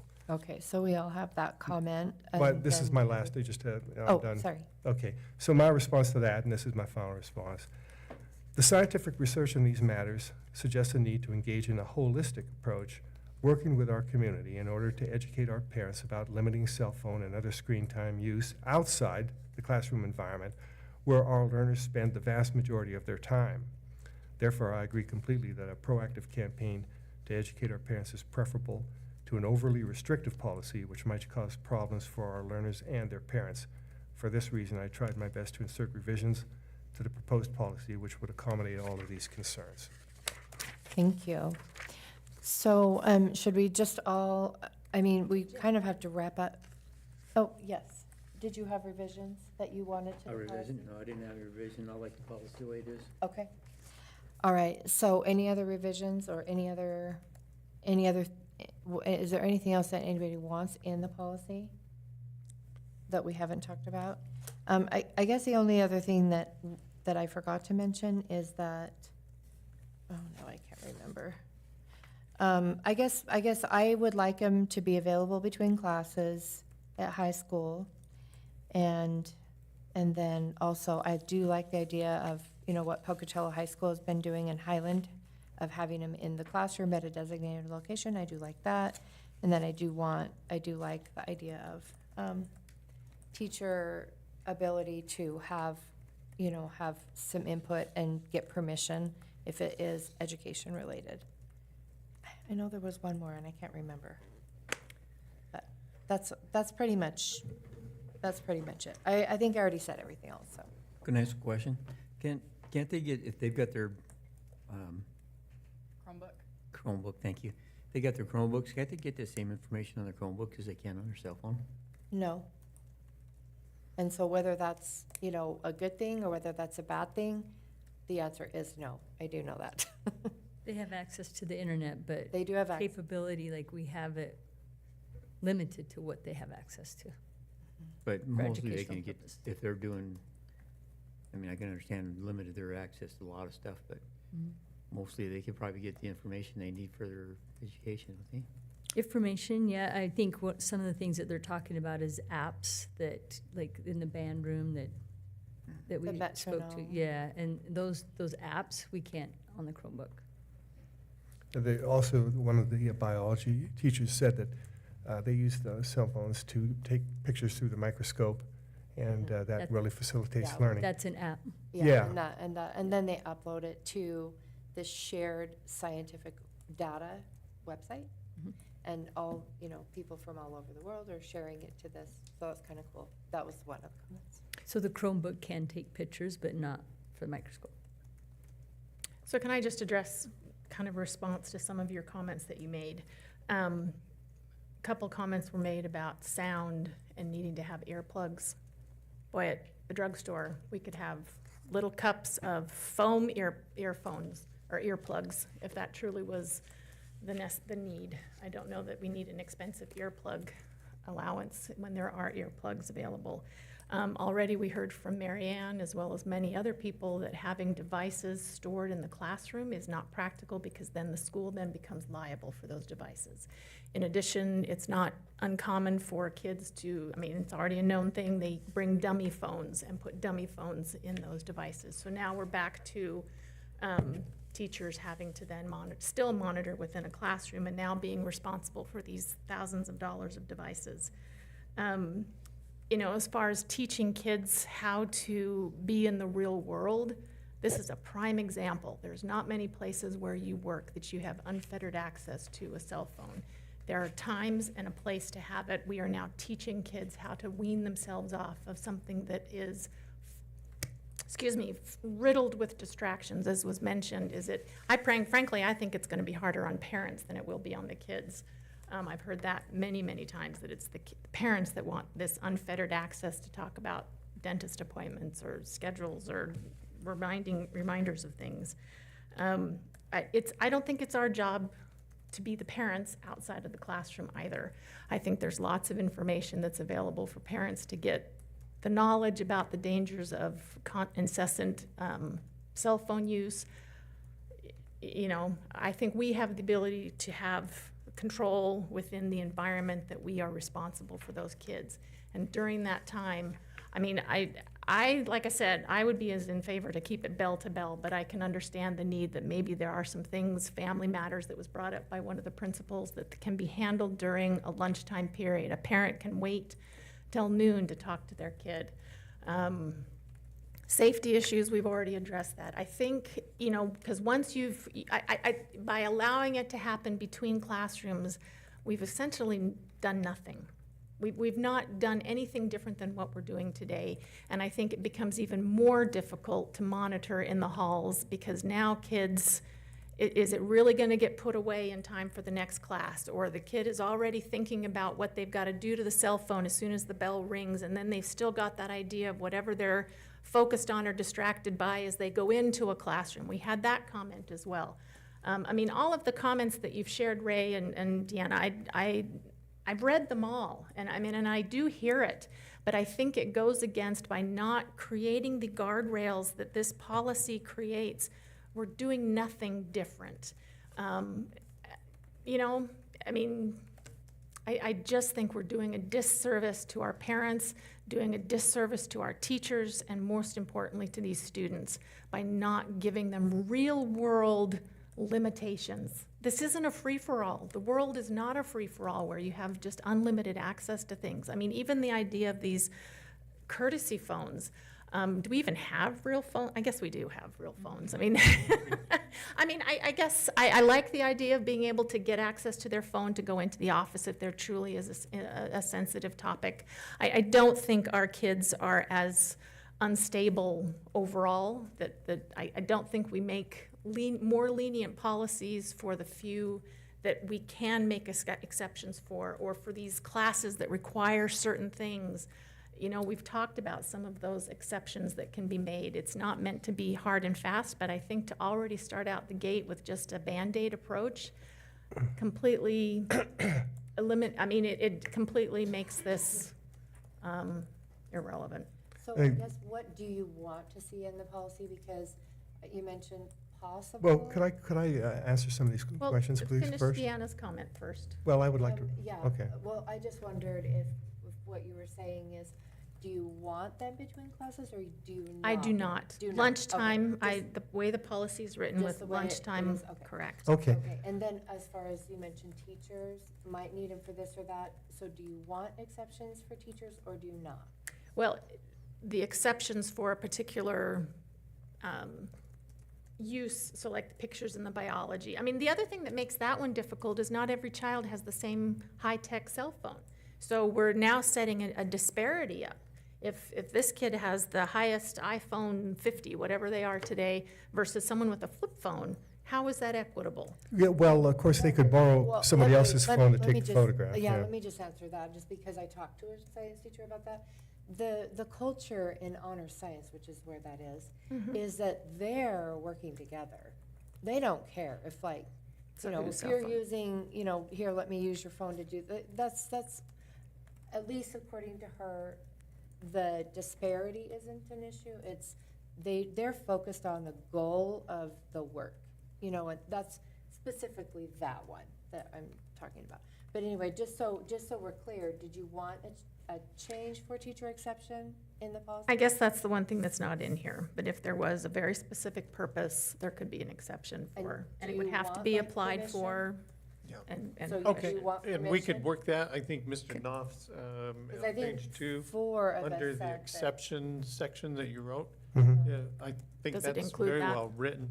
And- Oh, thank you. Okay. Yeah. Well, yeah, no, again, these are all suggestions and the concerns I have. But to address some of the things you just mentioned, Heather, currently, we are using cell phone caddies in all 3 of our high schools, and our principals have said they've been in use for a while, and it's working well for them. So as far as But are they acknowledging that's been a concern though, is the liability? Well, I was talking about liability next. I mean, for example, if somebody has a dummy phone, for example, like you said, that's insubordination. Because if this is enforced, and what we really need is a consistent policy, and I think we all agree on this, a consistent policy district-wide covering all schools and all students, and that is enforced. And so we're all in agreement on that, and we're all in agreement that we really need to protect the learning environment, and there are disruptions, and that kids should be concentrating on class and not distracted. And there's none of that is a disagreement. All of my revisions don't touch any of that. But as far as liability, if you start confiscating the phone, and some of the I think it was even a principal or some people commented, you know, how does that phone get to the office? And then once it's in the office, say it's damaged or lost or whatever. But we've addressed The that kid as takes well. it The to the kid office. takes it to the office and they've already purchased lockers. So the child puts it in the locker, turns the key and has the key. The administration doesn't touch the phone, theoretically. Well, okay, but there is liability if something should happen to the phone. And I guess it would be the same when they have a designated place in the classroom, nobody touches the phone That's except for right. the student. You know, So just to, you know, like kind of, but also But too, it's exposed in such a way that someone could walk out with someone else's phone.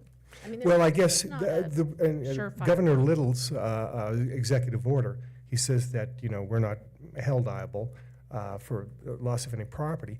And of course, that means that no student is required to bring a cell phone to school or any other personal property. So if you bring that property to school, the school doesn't have to assume liability in case, you know, it's lost. The student was not forced to bring it in the first place. So, you know, whether you have it in a locker and somebody gets into the locker or something like that, I mean, we really can't be held liable because no one's forced to bring it. and I forgot about that law because that applied to the Highland Fire, you know, anything that wasn't required to be there, you know, and like planned and like permission, all that, that wasn't. The other issue part I of have too the- about enforcement is, you know, in between classes. Again, I think all 3 high school principals indicated this was a problem. I've got to believe there's going to be, it's not going to be enforced very well, and if it is enforced, it's going to be selectively enforced. I think. Do you not consider in between Well, class may I times finish, please? learning May environment? I just finish this point here? You know, again, if Sally is a good student or something and Sally picks her phone out, theoretically you say, well, you know, Sally, put that phone away. I mean, we're not going to have you take it down the office. We're not going to get you involved in the discipline matrix. But if you know, Billy is there and they really don't like Billy, you say, you know, Billy, okay, you pulled your cell phone out. Now we're going to take it down to the office. You know, I'm just talking about the real world. I'm not saying the majority of our teachers would do anything like that. But this is really, really difficult to enforce in between classes with all these students moving around.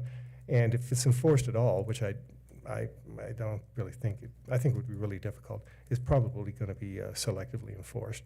I guess Okay, I so have you wanna more have in-between confidence in our teachers. And, I mean, other school districts that we've talked to, they are doing it, and it is working very well. Takes a little while initially as the learning curve. I think let's give them a little more credit. No, I give them a lot of credit. I'm just saying, I went to the public school system, and, things things To happen. say that it won't Yeah. work, I think that's, Yeah. No, I'm just So expressing, you're I'm just. saying you want it in between classes? No, all I'm saying is that these are things that all three, I think, high school principals indicated this was going to be an additional burden. I really wonder, we had a lot of surveys, but a lot of specific questions weren't asked. The individual teachers, for example, do you want to be a cell phone policeman, in between classes? And I think most would say no. Well, I want to use this talking to my students. They have personal matters, or we need to talk to them about something else, rather than, so it's a forcing. learning environment Yeah. between classes. Rather than enforcing the cell phone policy. Okay. But the other thing, too, is that I think we have got, and this was also brought up by some other people who commented specifically on today's agenda, that, we have a real problem with vandalism in our restrooms right now. And we've got a real problem with vaping, which is very harmful to students and, of course, is illegal. And we've got problems with bullying, et cetera. And I think really that our students, our teachers have their hands full really handling those issues. I'd rather see them being concerned about those more serious issues than whether or not a student picks a cell phone up and says, hey, my parent can't pick me up after school today, and I just found out about it at 1 p.m. And so they need to make extra plans, especially at the high school level. And one of the high school principals, and again, I'm not going to mention any names, they say that, our young people, they spend the majority of their lives outside of school. More than 16 hours a day, they're not here in school. And in between class, they have like 10 minutes, 4 or 5 times a day. The studies indicate that, again, peer-reviewed scientific studies, which, this is where the science is and we should look at it. They say it doesn't really affect your overall cell phone use for like maybe 30 minutes per day. And that they more than make this up, when they get home, and they make it up on the weekends. They've got their cell phones all summer long. They've got them in spring break. They've got them in the holidays break over Christmas. They've got them all weekend. I mean, they've got all kinds of time to misuse their cell phones. The small amount of time they spend in between classes, I think, is not.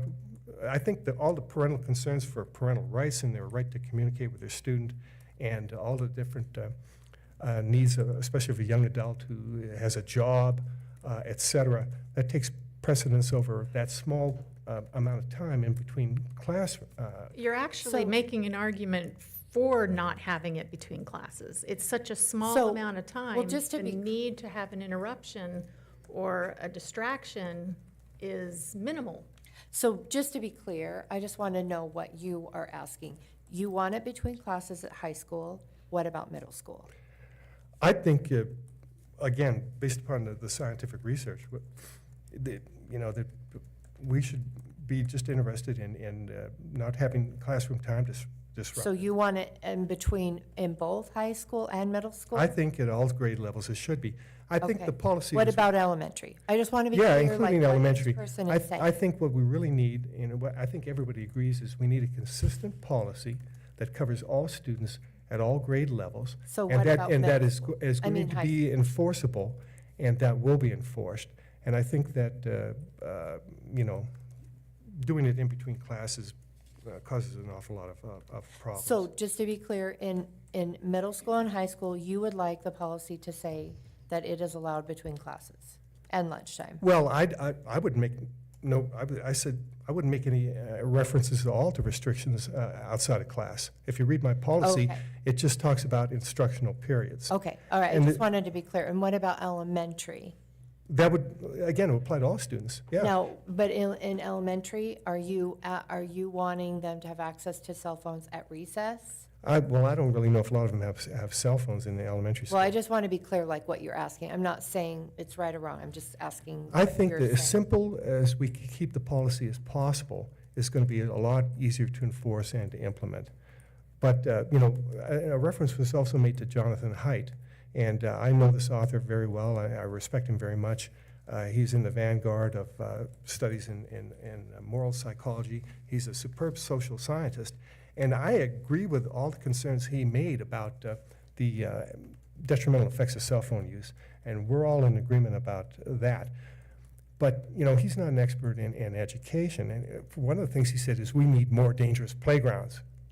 And we need to not have supervision during playground use. You know, he said we should have all kinds of objects out there that the students can experiment with. If you read the book, anybody's read the book, Right. Megan. And so Megan you do confirmed. agree with that, or you disagree? No, I disagree. Okay.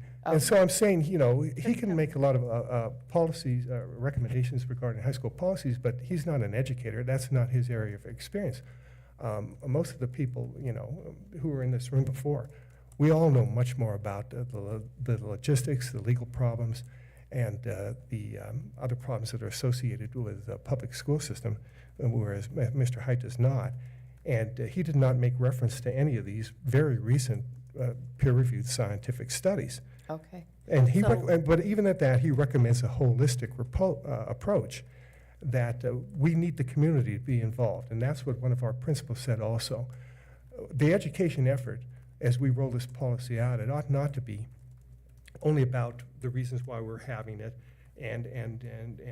but it also should be too, trying to educate parents about the vast majority of time their students have available to them when they're outside of school. And that would be a separate discussion, because we're only talking about this policy and procedure right now, and I do like that.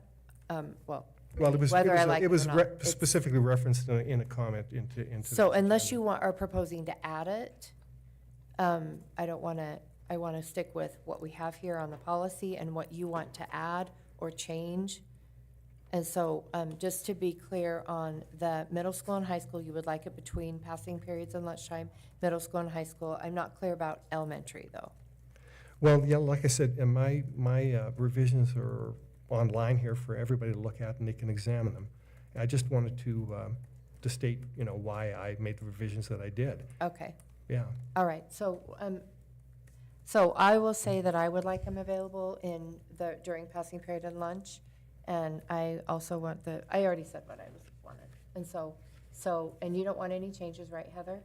Other than the exceptions for certain classes. Education, okay.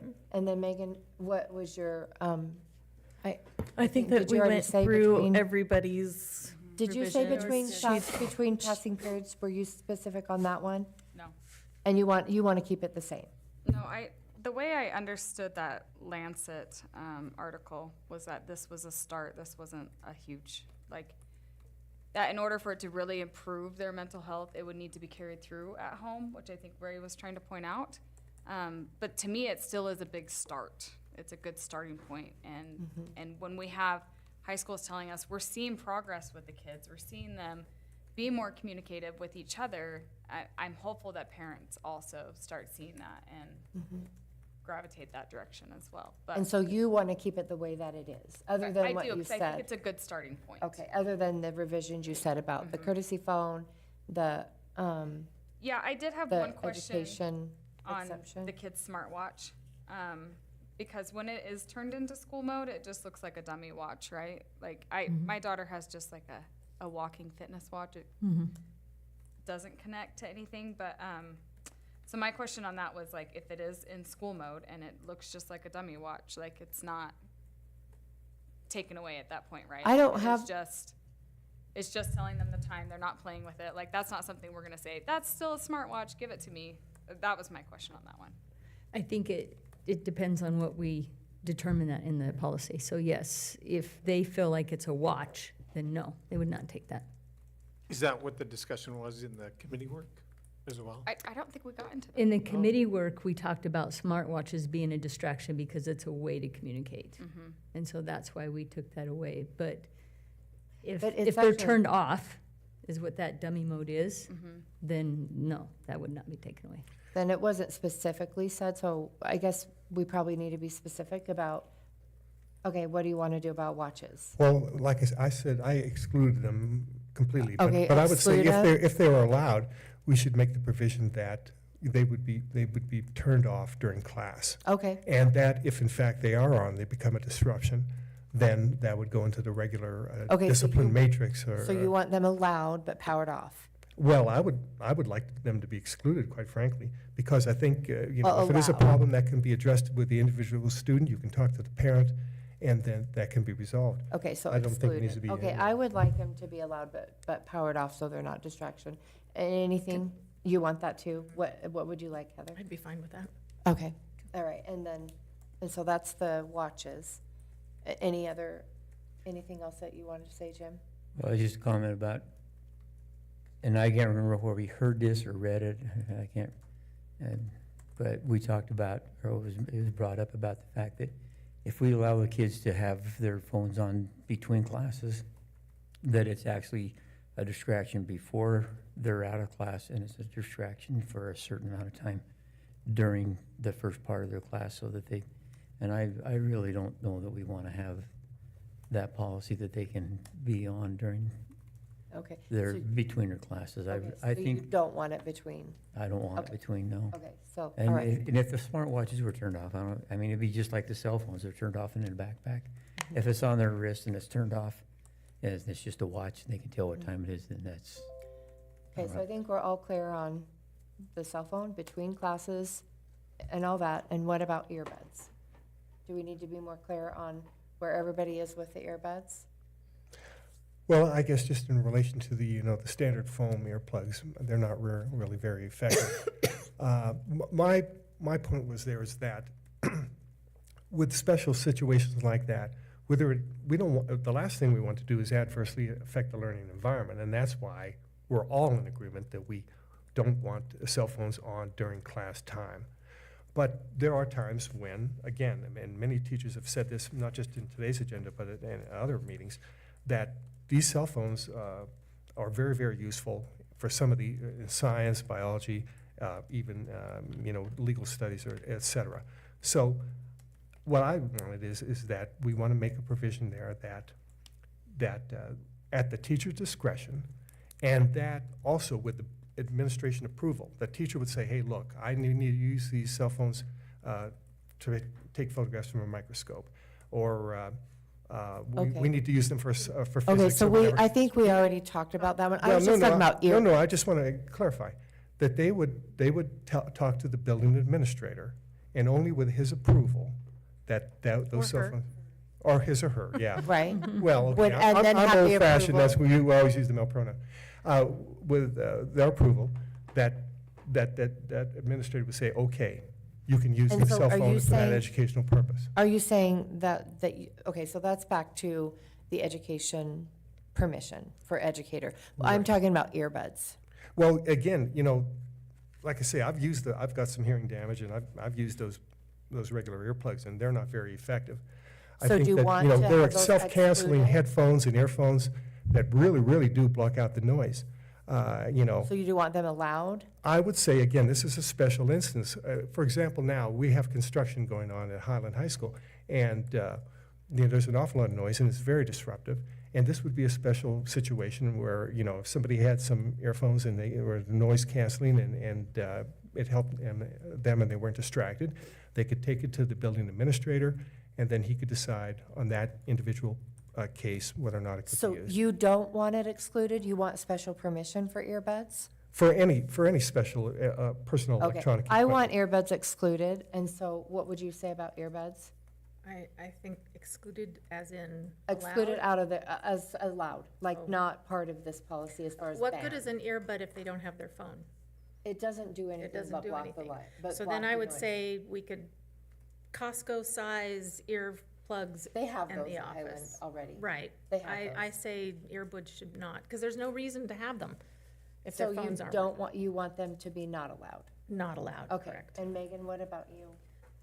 I don't really have an opinion on it because I feel like they are pointless if your device is turned off and put away during class.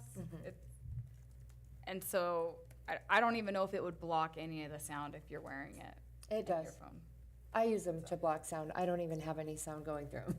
But I just know from my experience, I do use them to block sound, but you say you do what you want. I don't have an opinion either way on that one. Okay, all I right. think it becomes a policing issue because then the teacher doesn't know, is it really, is it or So isn't it? you want them off? not allowed? Correct, Okay. because then it becomes Okay. one more thing that has to be policed.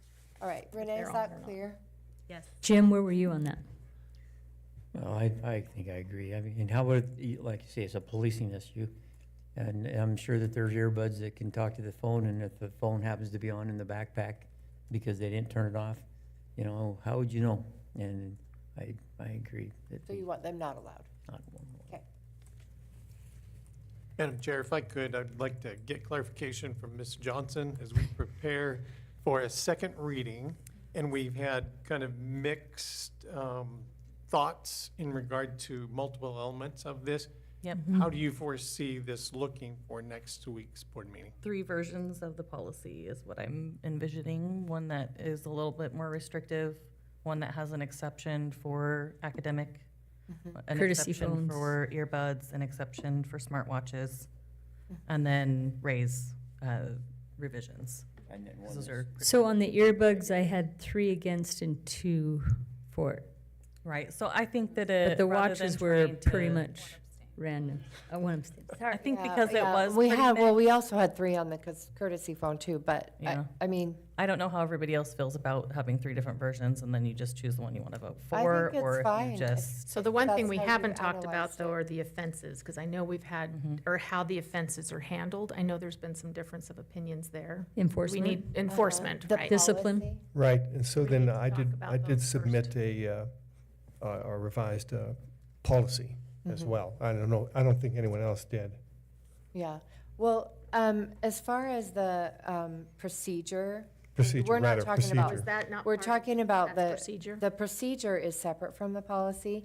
There was comments like, if you have it separate from the policy, then it's not gonna mean anything, because it's not gonna be consistently enforced. But, anyway, right now, it's separate, and so, I don't know, should we just take turns and say what we want in the procedure real quick? Like what, any changes that you want? In the discipline steps, is The that what we're discipline talking? procedures, right, in the procedure. Well, I submitted a revised procedure. Did you want any changes at all, Megan, in the procedure? No, I think we stated that on the second offense, like the parent could decide if they wanted to send it home with the kid, right?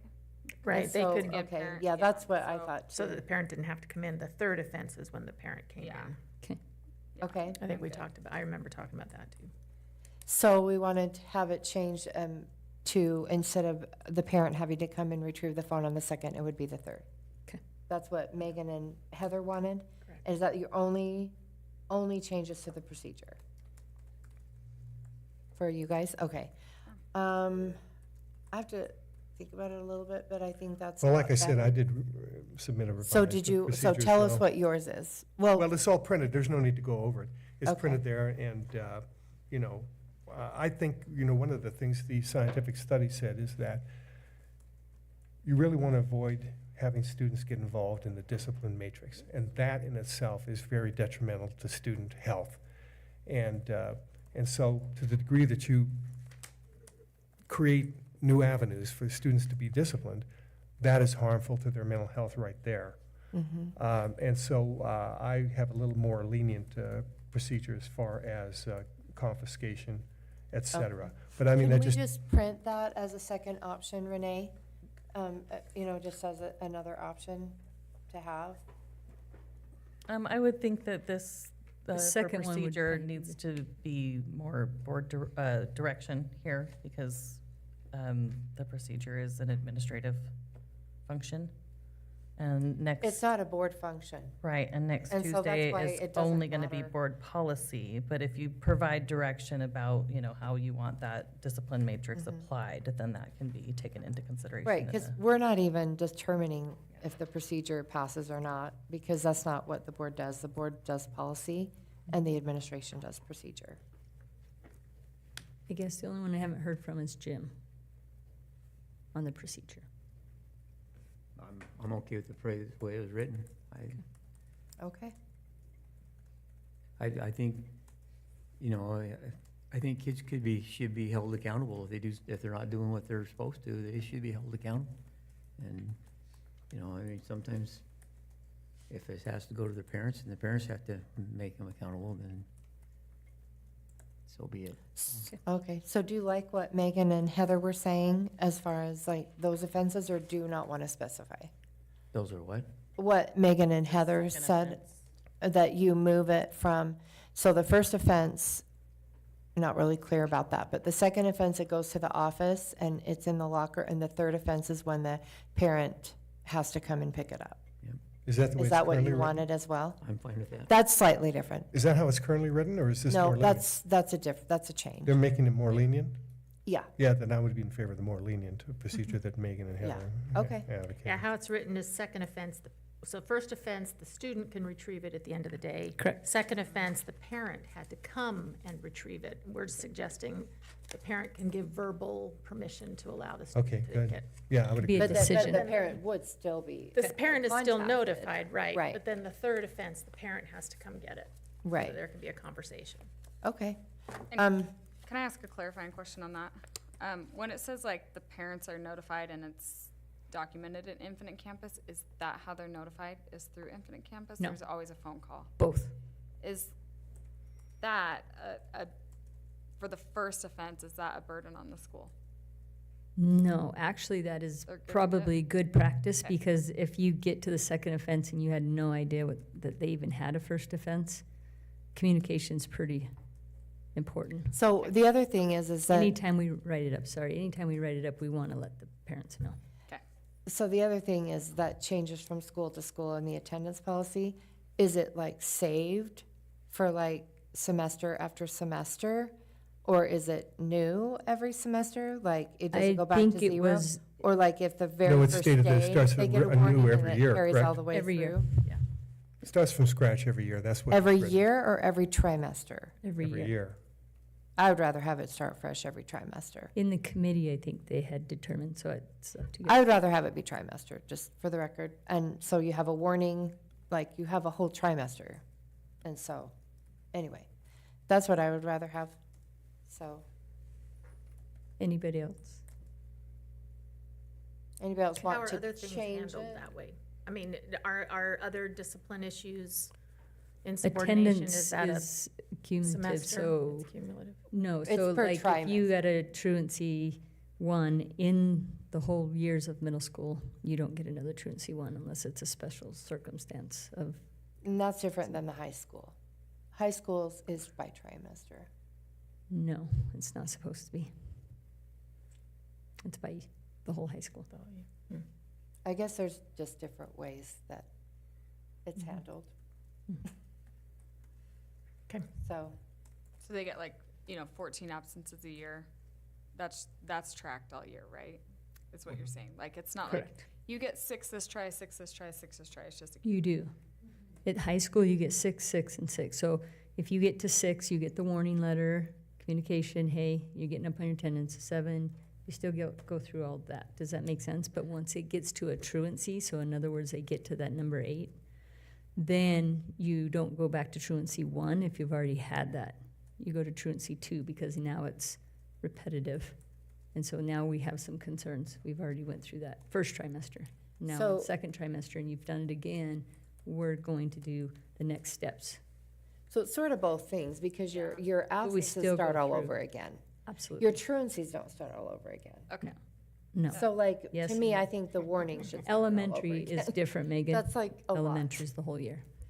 Okay. Like Yeah, you I get a just warning on the first day of school and Asking then. for clarification Yes. when we're comparing the two things, so, thank you. The committee just felt like a year was good in the sense, and correct me if I'm wrong, Ray, in the sense of just understanding the protocols and so forth throughout the school year, and then having a fresh start that next year would be beneficial. Yeah, that's what I heard, yes. They didn't want it to be going on cumulatively from year to year. the whole high That you get a fresh start next Every year. year. Mhm. I would prefer a fresh start every trimester. That's because right. if you have a one warning and then you're thrown into the discipline matrix on the last week of school, like, to me, that's like kind of weird. But, so I'd rather have it be each trimester. Anyways. Any other comments? I would just ask for further direction on that from the rest of the board then. Do we How do you feel about resetting every try? in the policy? It's in the procedure, but if you guys want to provide some direction on the Procedures every procedure, year. that's Yeah, so okay. we're I guess actually I'm not- wondering, And let me know if you agree with that every trimester reset. I mean, I guess I'm wondering if, with the initial rollout of this, do you be more lenient initially and do it, I mean, I don't know, but then every You year. can say that if you want. Yeah, I mean, that's what I'm you can saying, Do is that if you that want. because we're in a real, and does that help encourage, I mean, there's a learning curve. There's gonna be a learning curve with Which this, we both for understand that, teachers too. and for students, right? We're not. And so do we be more lenient with this first year rollout and do it by trimesters I would be fine with that. for the first year of the rollout of the new policy? And then I mean, I guess I can't make a decision for the future board, but I don't know. Does anybody else have thoughts on I that? agree. And as far as the policy, I think probably if we put this policy into effect like it is, we might get halfway through the first try next year, or maybe through a triangle. This part of it's not working, or that part of it's not working, but we can always bring it back to the board and Especially the make changes as procedure. we need to. Right. And maybe I just know that give it a The try and see procedure how doesn't it go works. Back to the board. Well, I would think that, it might be wise to be lenient. I think you make a good point there. Also, too, I just want to make a point that, for me, we all want the same thing here. We want what's best. And any kind of discussion we're having, it's not of a personal nature. Oh, of course. For example, I don't want to win my points or whatever. I just want to make the points that I feel are important. And that's why we have this open meeting where we can all discuss it. The public can see how we arrive at a decision, and that all of the input was considered. And so, of course, I will be, on board with whatever the consensus is. But I think you make a good point. Again, I do think a lenient rollout would be beneficial. It takes time to learn. Once people have a chance to see the way the system operates, then there's no excuse. And that's one of the reasons why I like the caddies, because you don't have to worry about whether they have them on their person. You don't have to examine anything. I mean, and again, it's being used in the high schools right now. I don't want to belabor the point, but you put it up at the front.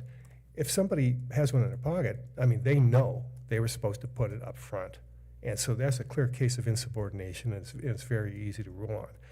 But the thing is, in general, is that as people become accustomed to it, they know what the rules are, and if they violate the rules, then, there's no question that they need to get into the discipline matrix.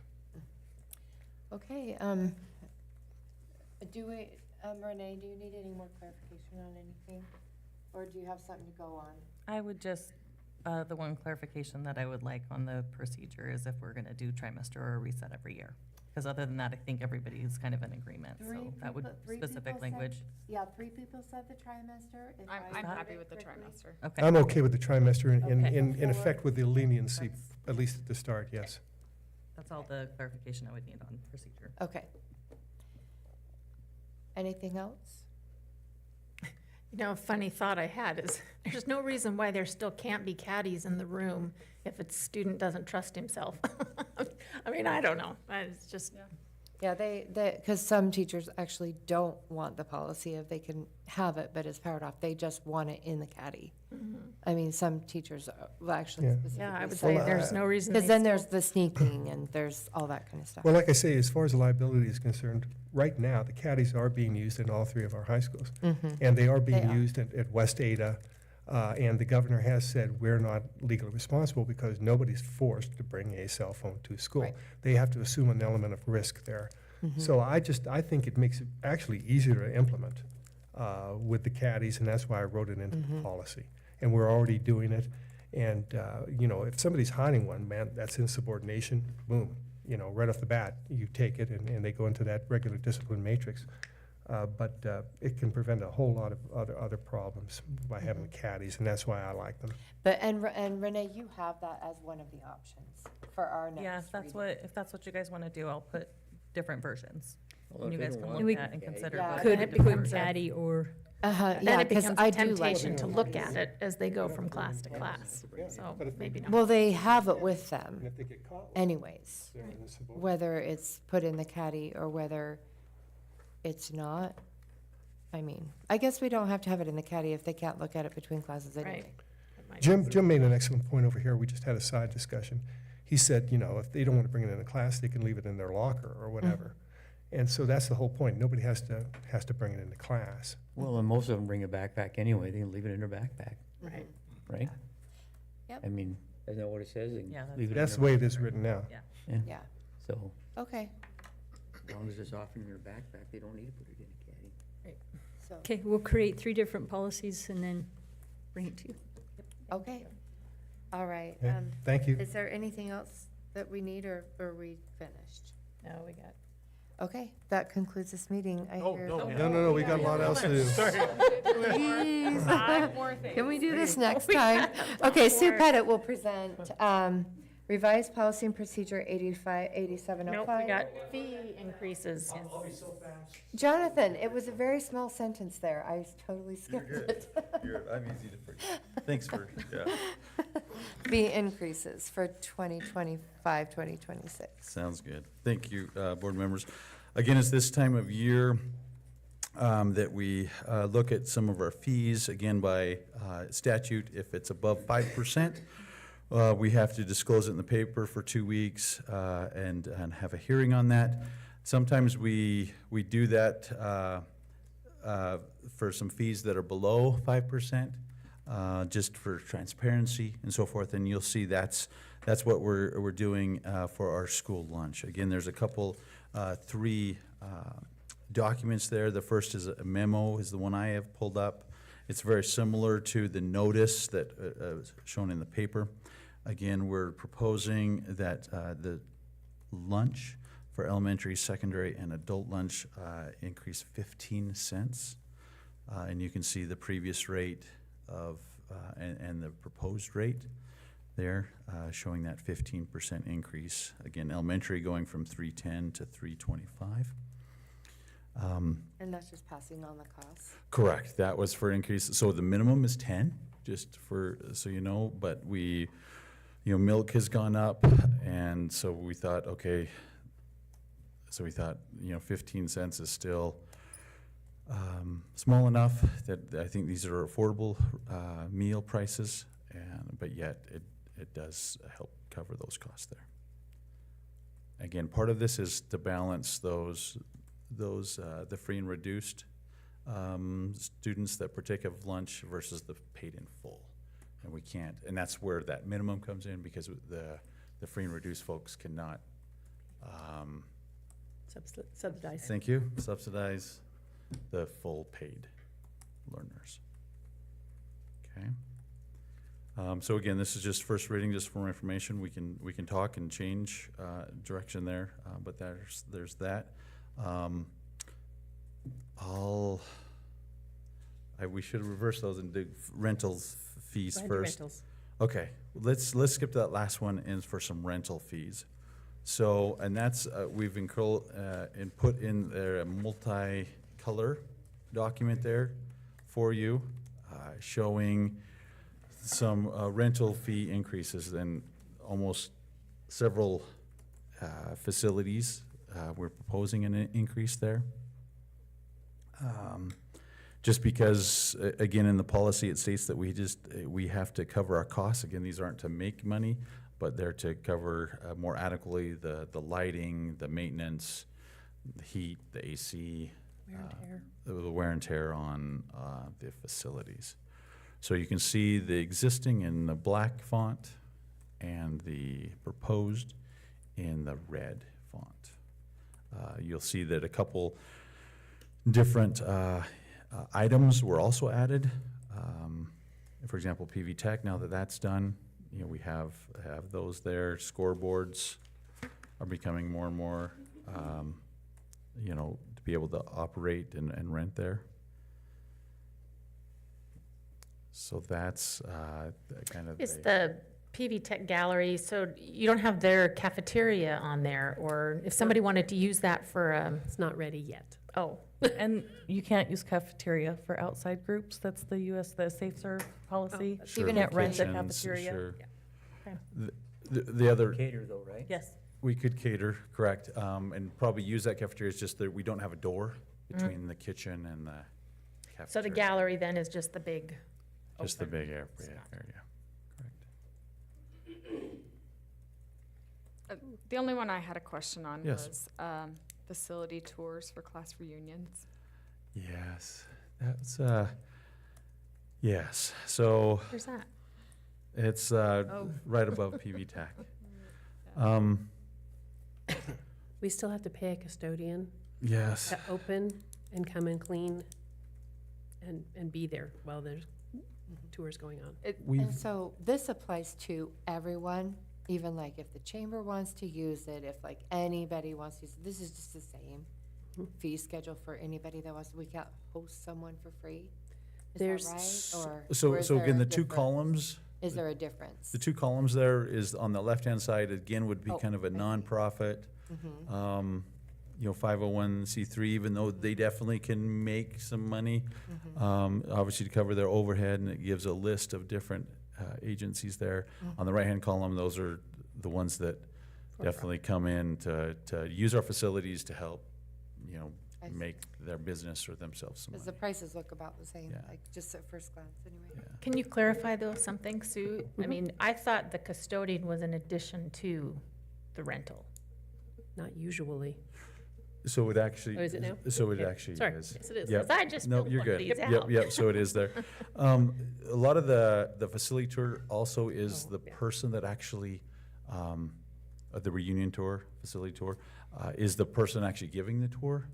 At times in the past, we've had employees that were alumni of Pocatello or Highland, and they would like to do that. They love that, and they would donate some, a lot of times it's on the weekend, right, is your, you know, your class reunions. But this actually just would set somebody that, as we've had, it's been harder and harder to find those people to lead those facility tours, but this will help immensely to, Does that, and so does To that provide that. include, oh, I'm sorry. Does that include then, like all the fees, like janitor, like all, like the maintenance, like everything in that $50? No, No, the, custodian is added on. yeah, the this custodian. one doesn't say it's added on top of it. So- It just says $50 an hour Correct, and so, for the facility club. correct, and if there's a way that we can not have a facility, or a custodian there, we try to do our very best. That double asterisk there shows on the back, you know, custodian is required from beginning to end of the event. The cost of the custodian will be charged to the renter. Okay. So that's kind of Yeah, that's Depends kind of on- the, probably how long they're there or. correct, yeah, if per what hour. We're doing. Okay. Correct. So that would essentially go to pay the person that's letting them in the building and That is giving them correct. the And tour. giving the Tour tour. guide. Compensate Give them them the for tour that. guide, thank you, that's, Okay. We're good. That was my question Yep. on that. yeah.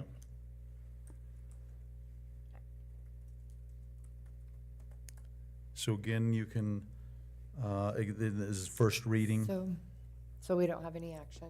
no action. We'll just- This is Just kind of information for you guys for now. information. You know, if you have any thoughts or questions, you can ask them individually or, and then we can talk about it next Tuesday as well. Yeah, if there are changes that you would like to propose, then now would be the time, because we need to get those done for action for next Tuesday. So if there are changes, we need to be able to make those, include them, have a public hearing on those. So if we're Correct. good with the way it is, then great. If not, we need to. I'm fine with it.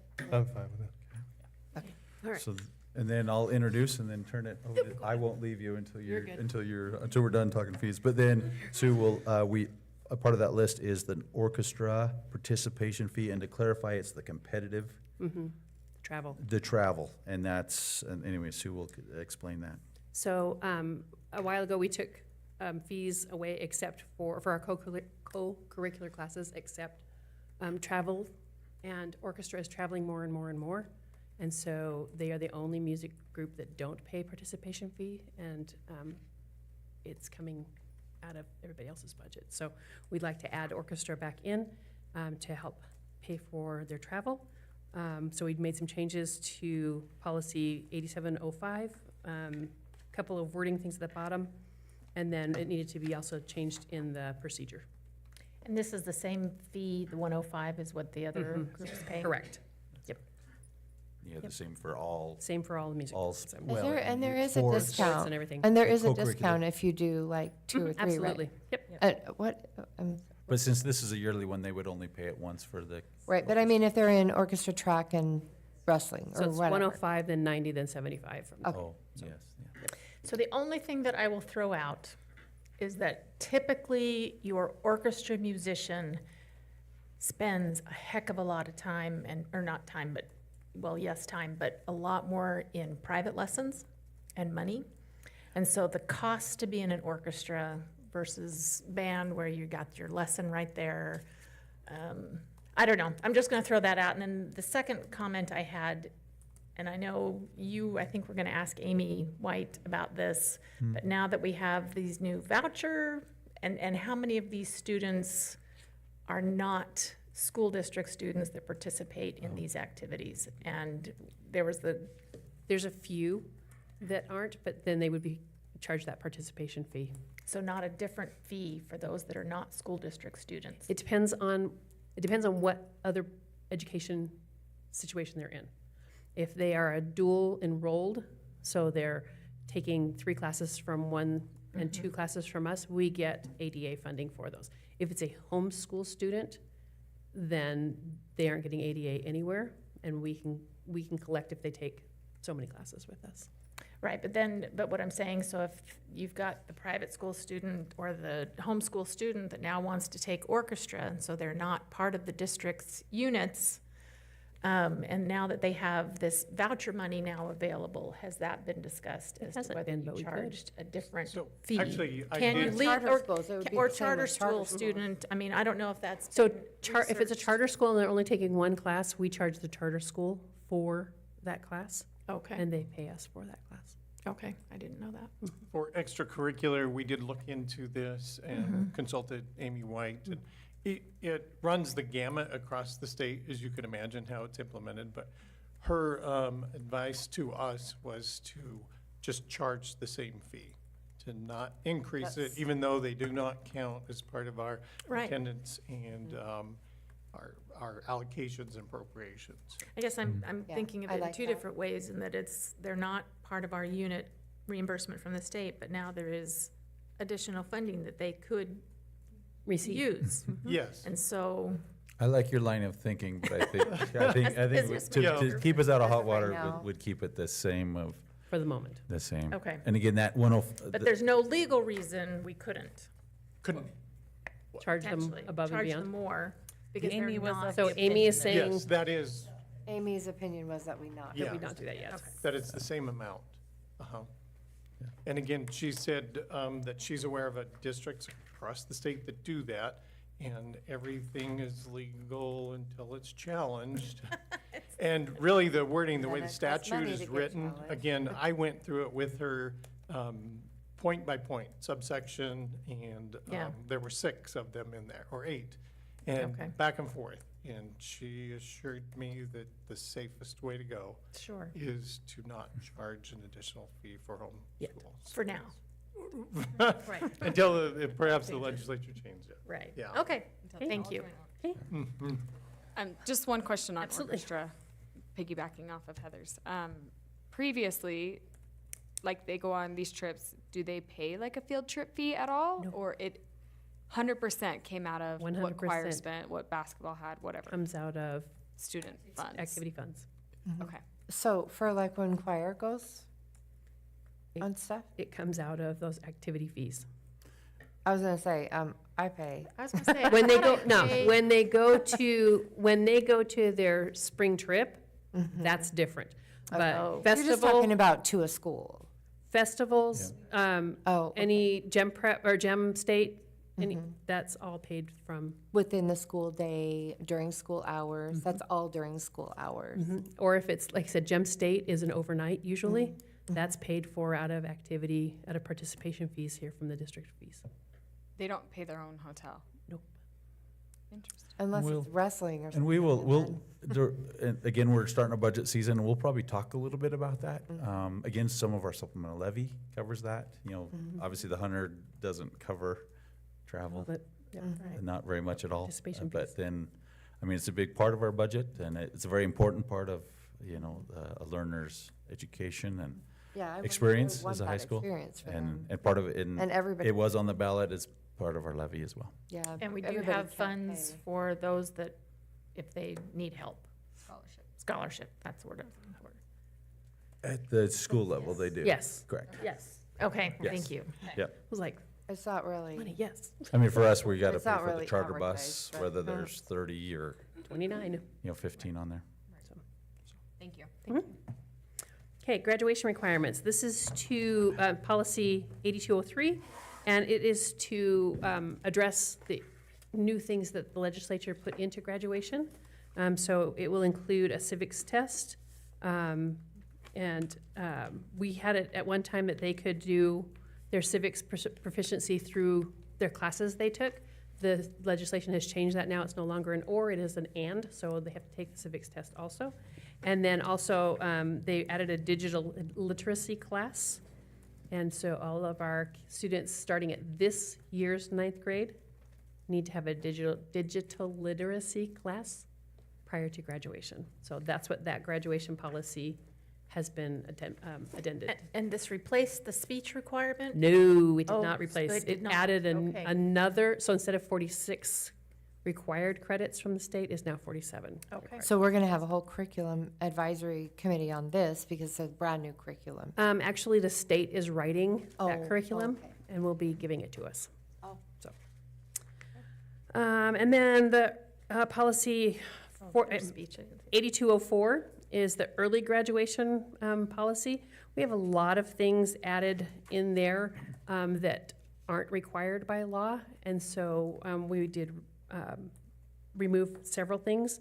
One of the things that we had was that we were bringing them to you every single month, but when the student finishes their 52 credits, they finish their 52 credits.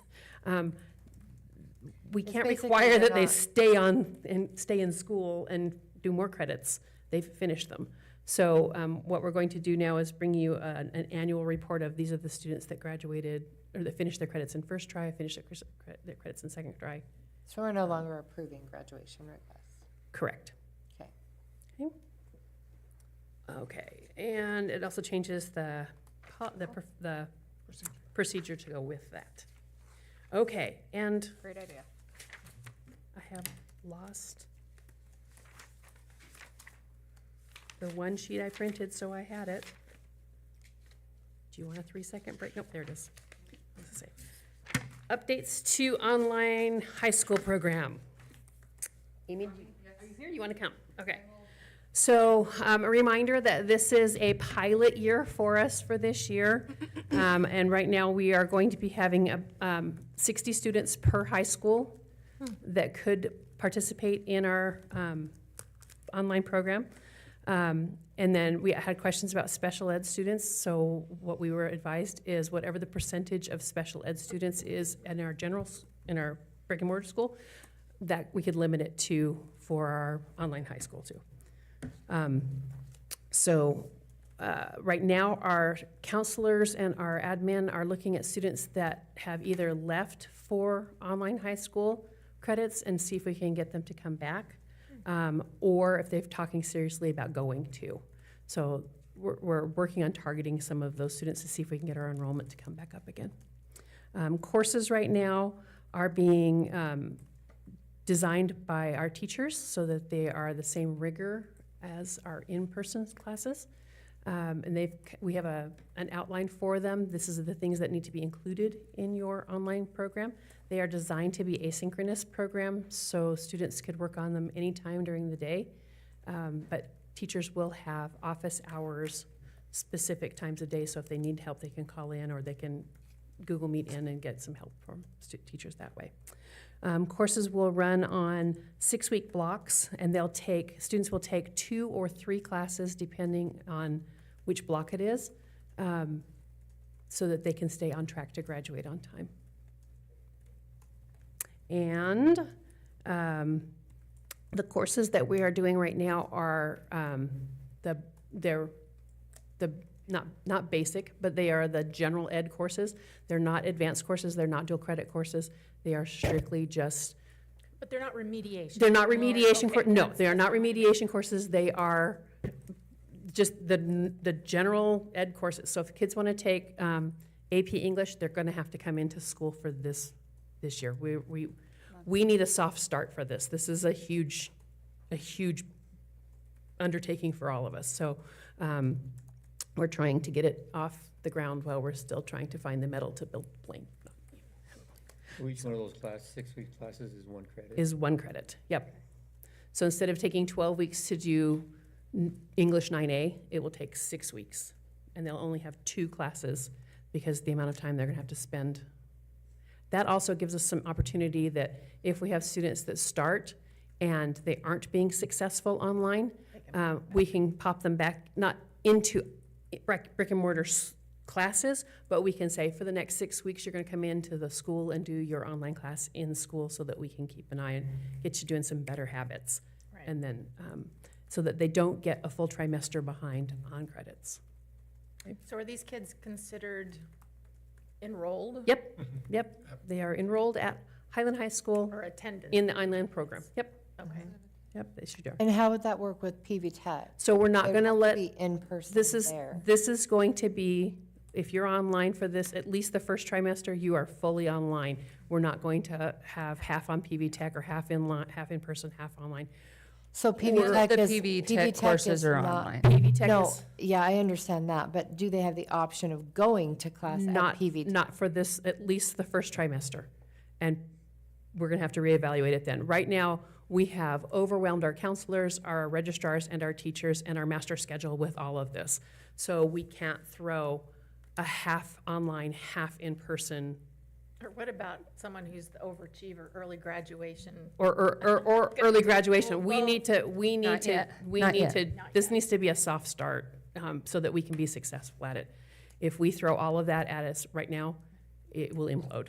And it's not a PV Tech thing necessarily, it's the part-time, whether they're at Highland part-time and online, part-time, it's the part-time, it's not a Right. PV Tech thing. Like eventually, we'll grow We, in all we sorts of see that ways. going, but for this first, at least, like I said, this first trimester, and we'll see how long after that, but for this first bit, we've gotta. Who is your ideal student then? If it's not meant to be a dual program, if it's not, We have, who is your? we have students that choose, that learn better online.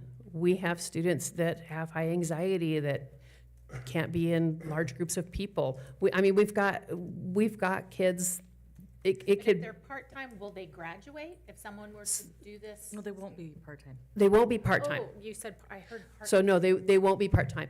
They were gonna be taking 5 classes each trimester. It'll be broken up, 2 the first, 3 the second, or 3 the first and 2 the second. Okay. So they'll still get enough credits to graduate. It's a back-end issue. Like block. They've got, to do this, we have to create a whole nother calendar for kids. And if we add another calendar on top of that, it's It's COVID all it's, over again. yeah, it's just- and nobody wants that, because everybody's, we already have a mindset of, this is online, this is emergency learning like we did in COVID. No, that's not it. This is online learning, and we have to set it up for success. Right. And And so, so you don't have them do a different calendar? I mean, obviously, the end date is a different date. I guess they do have to they have a do have different- to have a different calendar. Yeah, Yep. I would think so. Yep. But all the breaks from the district are the same, though? Correct, yes, Days off yes. would probably not be the same? They though, will be because- the same, yep, everything will be the But won't same. their trimester, like teacher workday, be on a different day? than Nope, the- it'll be still the same day. Okay.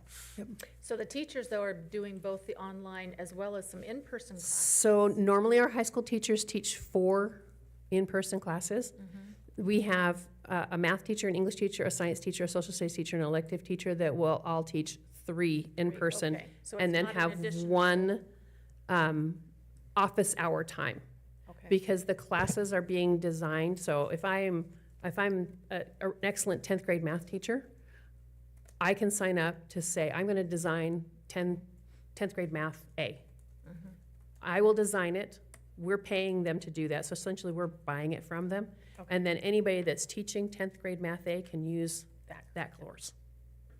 So that way our teachers are building in that rigor that they normally have in an in-person. How did you pick the teachers? Did they volunteer? They or did you- volunteered. Oh, okay, that's what I Yep. was gonna ask. Some we had to go talk to and say, because they had a picture in their mind that it's gonna be the same as it was in COVID, or like, no. So Amy and Cassie went out and talked to several groups of teachers and said, no, that's not what we're looking for. This is what we envision, and this is the syllabus, and this is the template that we need. You need to fill in all of these for this online class. And we brought them in and we trained them. We had a training here, so that we had and we set that with administrative team and counselors, like what's the minimum requirements for these courses as we're building them, and we brought them in and trained them. We had Heidi Baker, who's our instructional technology coach for secondary. She helped with a lot of the accessing things through Google Classroom, and it's been. She actually quite meets with them weekly if they are stuck on what they're doing, because right now they're in the middle of designing all those courses. Right. And so she has office hours once a week after school for a couple hours, that if they want to come in and say, I want to be able to do this, but I can't make it do this, she can help them make it do that. And this first time through, my inbox every day is full of questions from teachers. Like, I'm building this, what do you think about this? And can I access this? And so it's a lot of work, but it's been kind of exciting and kind of a challenge for the teachers who are doing it. In some instances, we had 6 teachers sign up for one course. So we went out and talked to them, and some of them chose to collaborate, and some of them we were able to spread the wealth. We have for information, we have about 31 teachers and about 56 courses. So some of them are creating 2 courses. That's really good. Yeah. So granted, this is just the seed that do you expect to expand this to elementary, middle school? Maybe. We haven't really talked. Right now, Yeah. Right now, where we're losing kids for online is high school. And so we're hoping, like I said, if we can flesh this out decent for high school, I foresee it moving into middle school. Hadn't thought about elementary because that's not my world. But I think there'd be a demand. I think it's going to get there. If there's enough demand to Is make that it a worthwhile. I mean, it's hard to run a program for 6 kids. Yeah. If there's 70 or 80 kids that are interested in it, then it may be worthwhile doing. But it's a thought, and like I said, we are moving. Everybody is moving forward with trepidation, but we are all moving forward, and it's coming along. In the short amount of time that we went, hey, let's do this, to starting it in August. It's been kind of a whirlwind. But the teachers have their deadline for getting their courses in is June 16th. And then we're actually having, so they're designing that course, and then we're having somebody review it to make sure that all the links work and that it really is as rigorous as it should be, and you didn't just. Like another teacher. Yep, somebody else is doing a peer review on it. So they get to take that class essentially. Essentially, yep. Cool. Yeah. Did you say what program you guys are using, just out of curiosity? We're doing it through Google Classroom. Okay. Which has been nice because some teachers had, because The majority of it. primarily their entire course, minus some instruction and added some Screencastify and some direct instruction. Some of them had quite a bit built already. Some of them didn't, but so that's been, people are finishing up at different times depending on how much they already had embedded in Google Classroom. Will they be doing live lessons interspersed, or So is it strictly? not live synchronous lessons, but they have so many videos that they have to have of them doing direct instruction or at least if a there's- platform or video. platform video, or I mean, there's videos available that do a phenomenal job, whether it's our teacher talking or Somebody else. pulling this information and then guiding through that And then information. office hours? They will have office hours every day for 1 period a day for math, English, science, social studies. Yep. So do you anticipate these teachers doing these, like, someone signed up for Math 10A, are they doing that the whole year, or does it kind of rotate every trimester? So for the teacher or for the student? For the teacher. For the teacher, that depends on master schedule, and we let our high schools decide on that. I know for electives, it's, because you have to have specific credentials to be able to teach classes. We may have I'm gonna make one up. We have a music teacher who has second try, we can afford to have them a period off and teach an online course. There may only be 3 kids that need that music elective that trimester or that block. But we've got 4 more that need it third trimester and 2 more that need it first trimester. They've agreed that if they're gonna be teaching that elective, that they'll teach that elective and be the teacher of record and make sure that they're checking in with the elective teacher that is teaching at that time to be able to do some direct instruction if they need to. And the core question you're asking, like the English teacher, and this is why it's so important we have a soft start. So the English teacher is teaching 3 English classes, they have a prep hour, and then they have an hour to teach not just 10A. They're 9A, 10A, 11A, 12A. Now, the content is online. So they're not prepping the course, but They they're make grading, which is aiding and, yeah. which is, but the administrators are doing a really good job of saying, hey, listen, we only have 60 kids for Highland. Let's say I'm Highland. I only have 60 kids. And in block A, we're gonna try to limit it to 30, and block B, so you'll 20. only have, you'll have less than 30. We'll cap it at 30 at any given time, which is, if you think about it, I was an English teacher. I had 30 students in front of me. I was grading all of their work, but I was also prepping for the class and teaching the class. So there's some give and take there, and we need to give the teachers time to figure out how to balance their schedule. So there'll be a Highland one, a Century. one, so not just one where all 3 kids come No. in? Okay. No. Each school has a math teacher, a English teacher, a science teacher. Initially. Yep.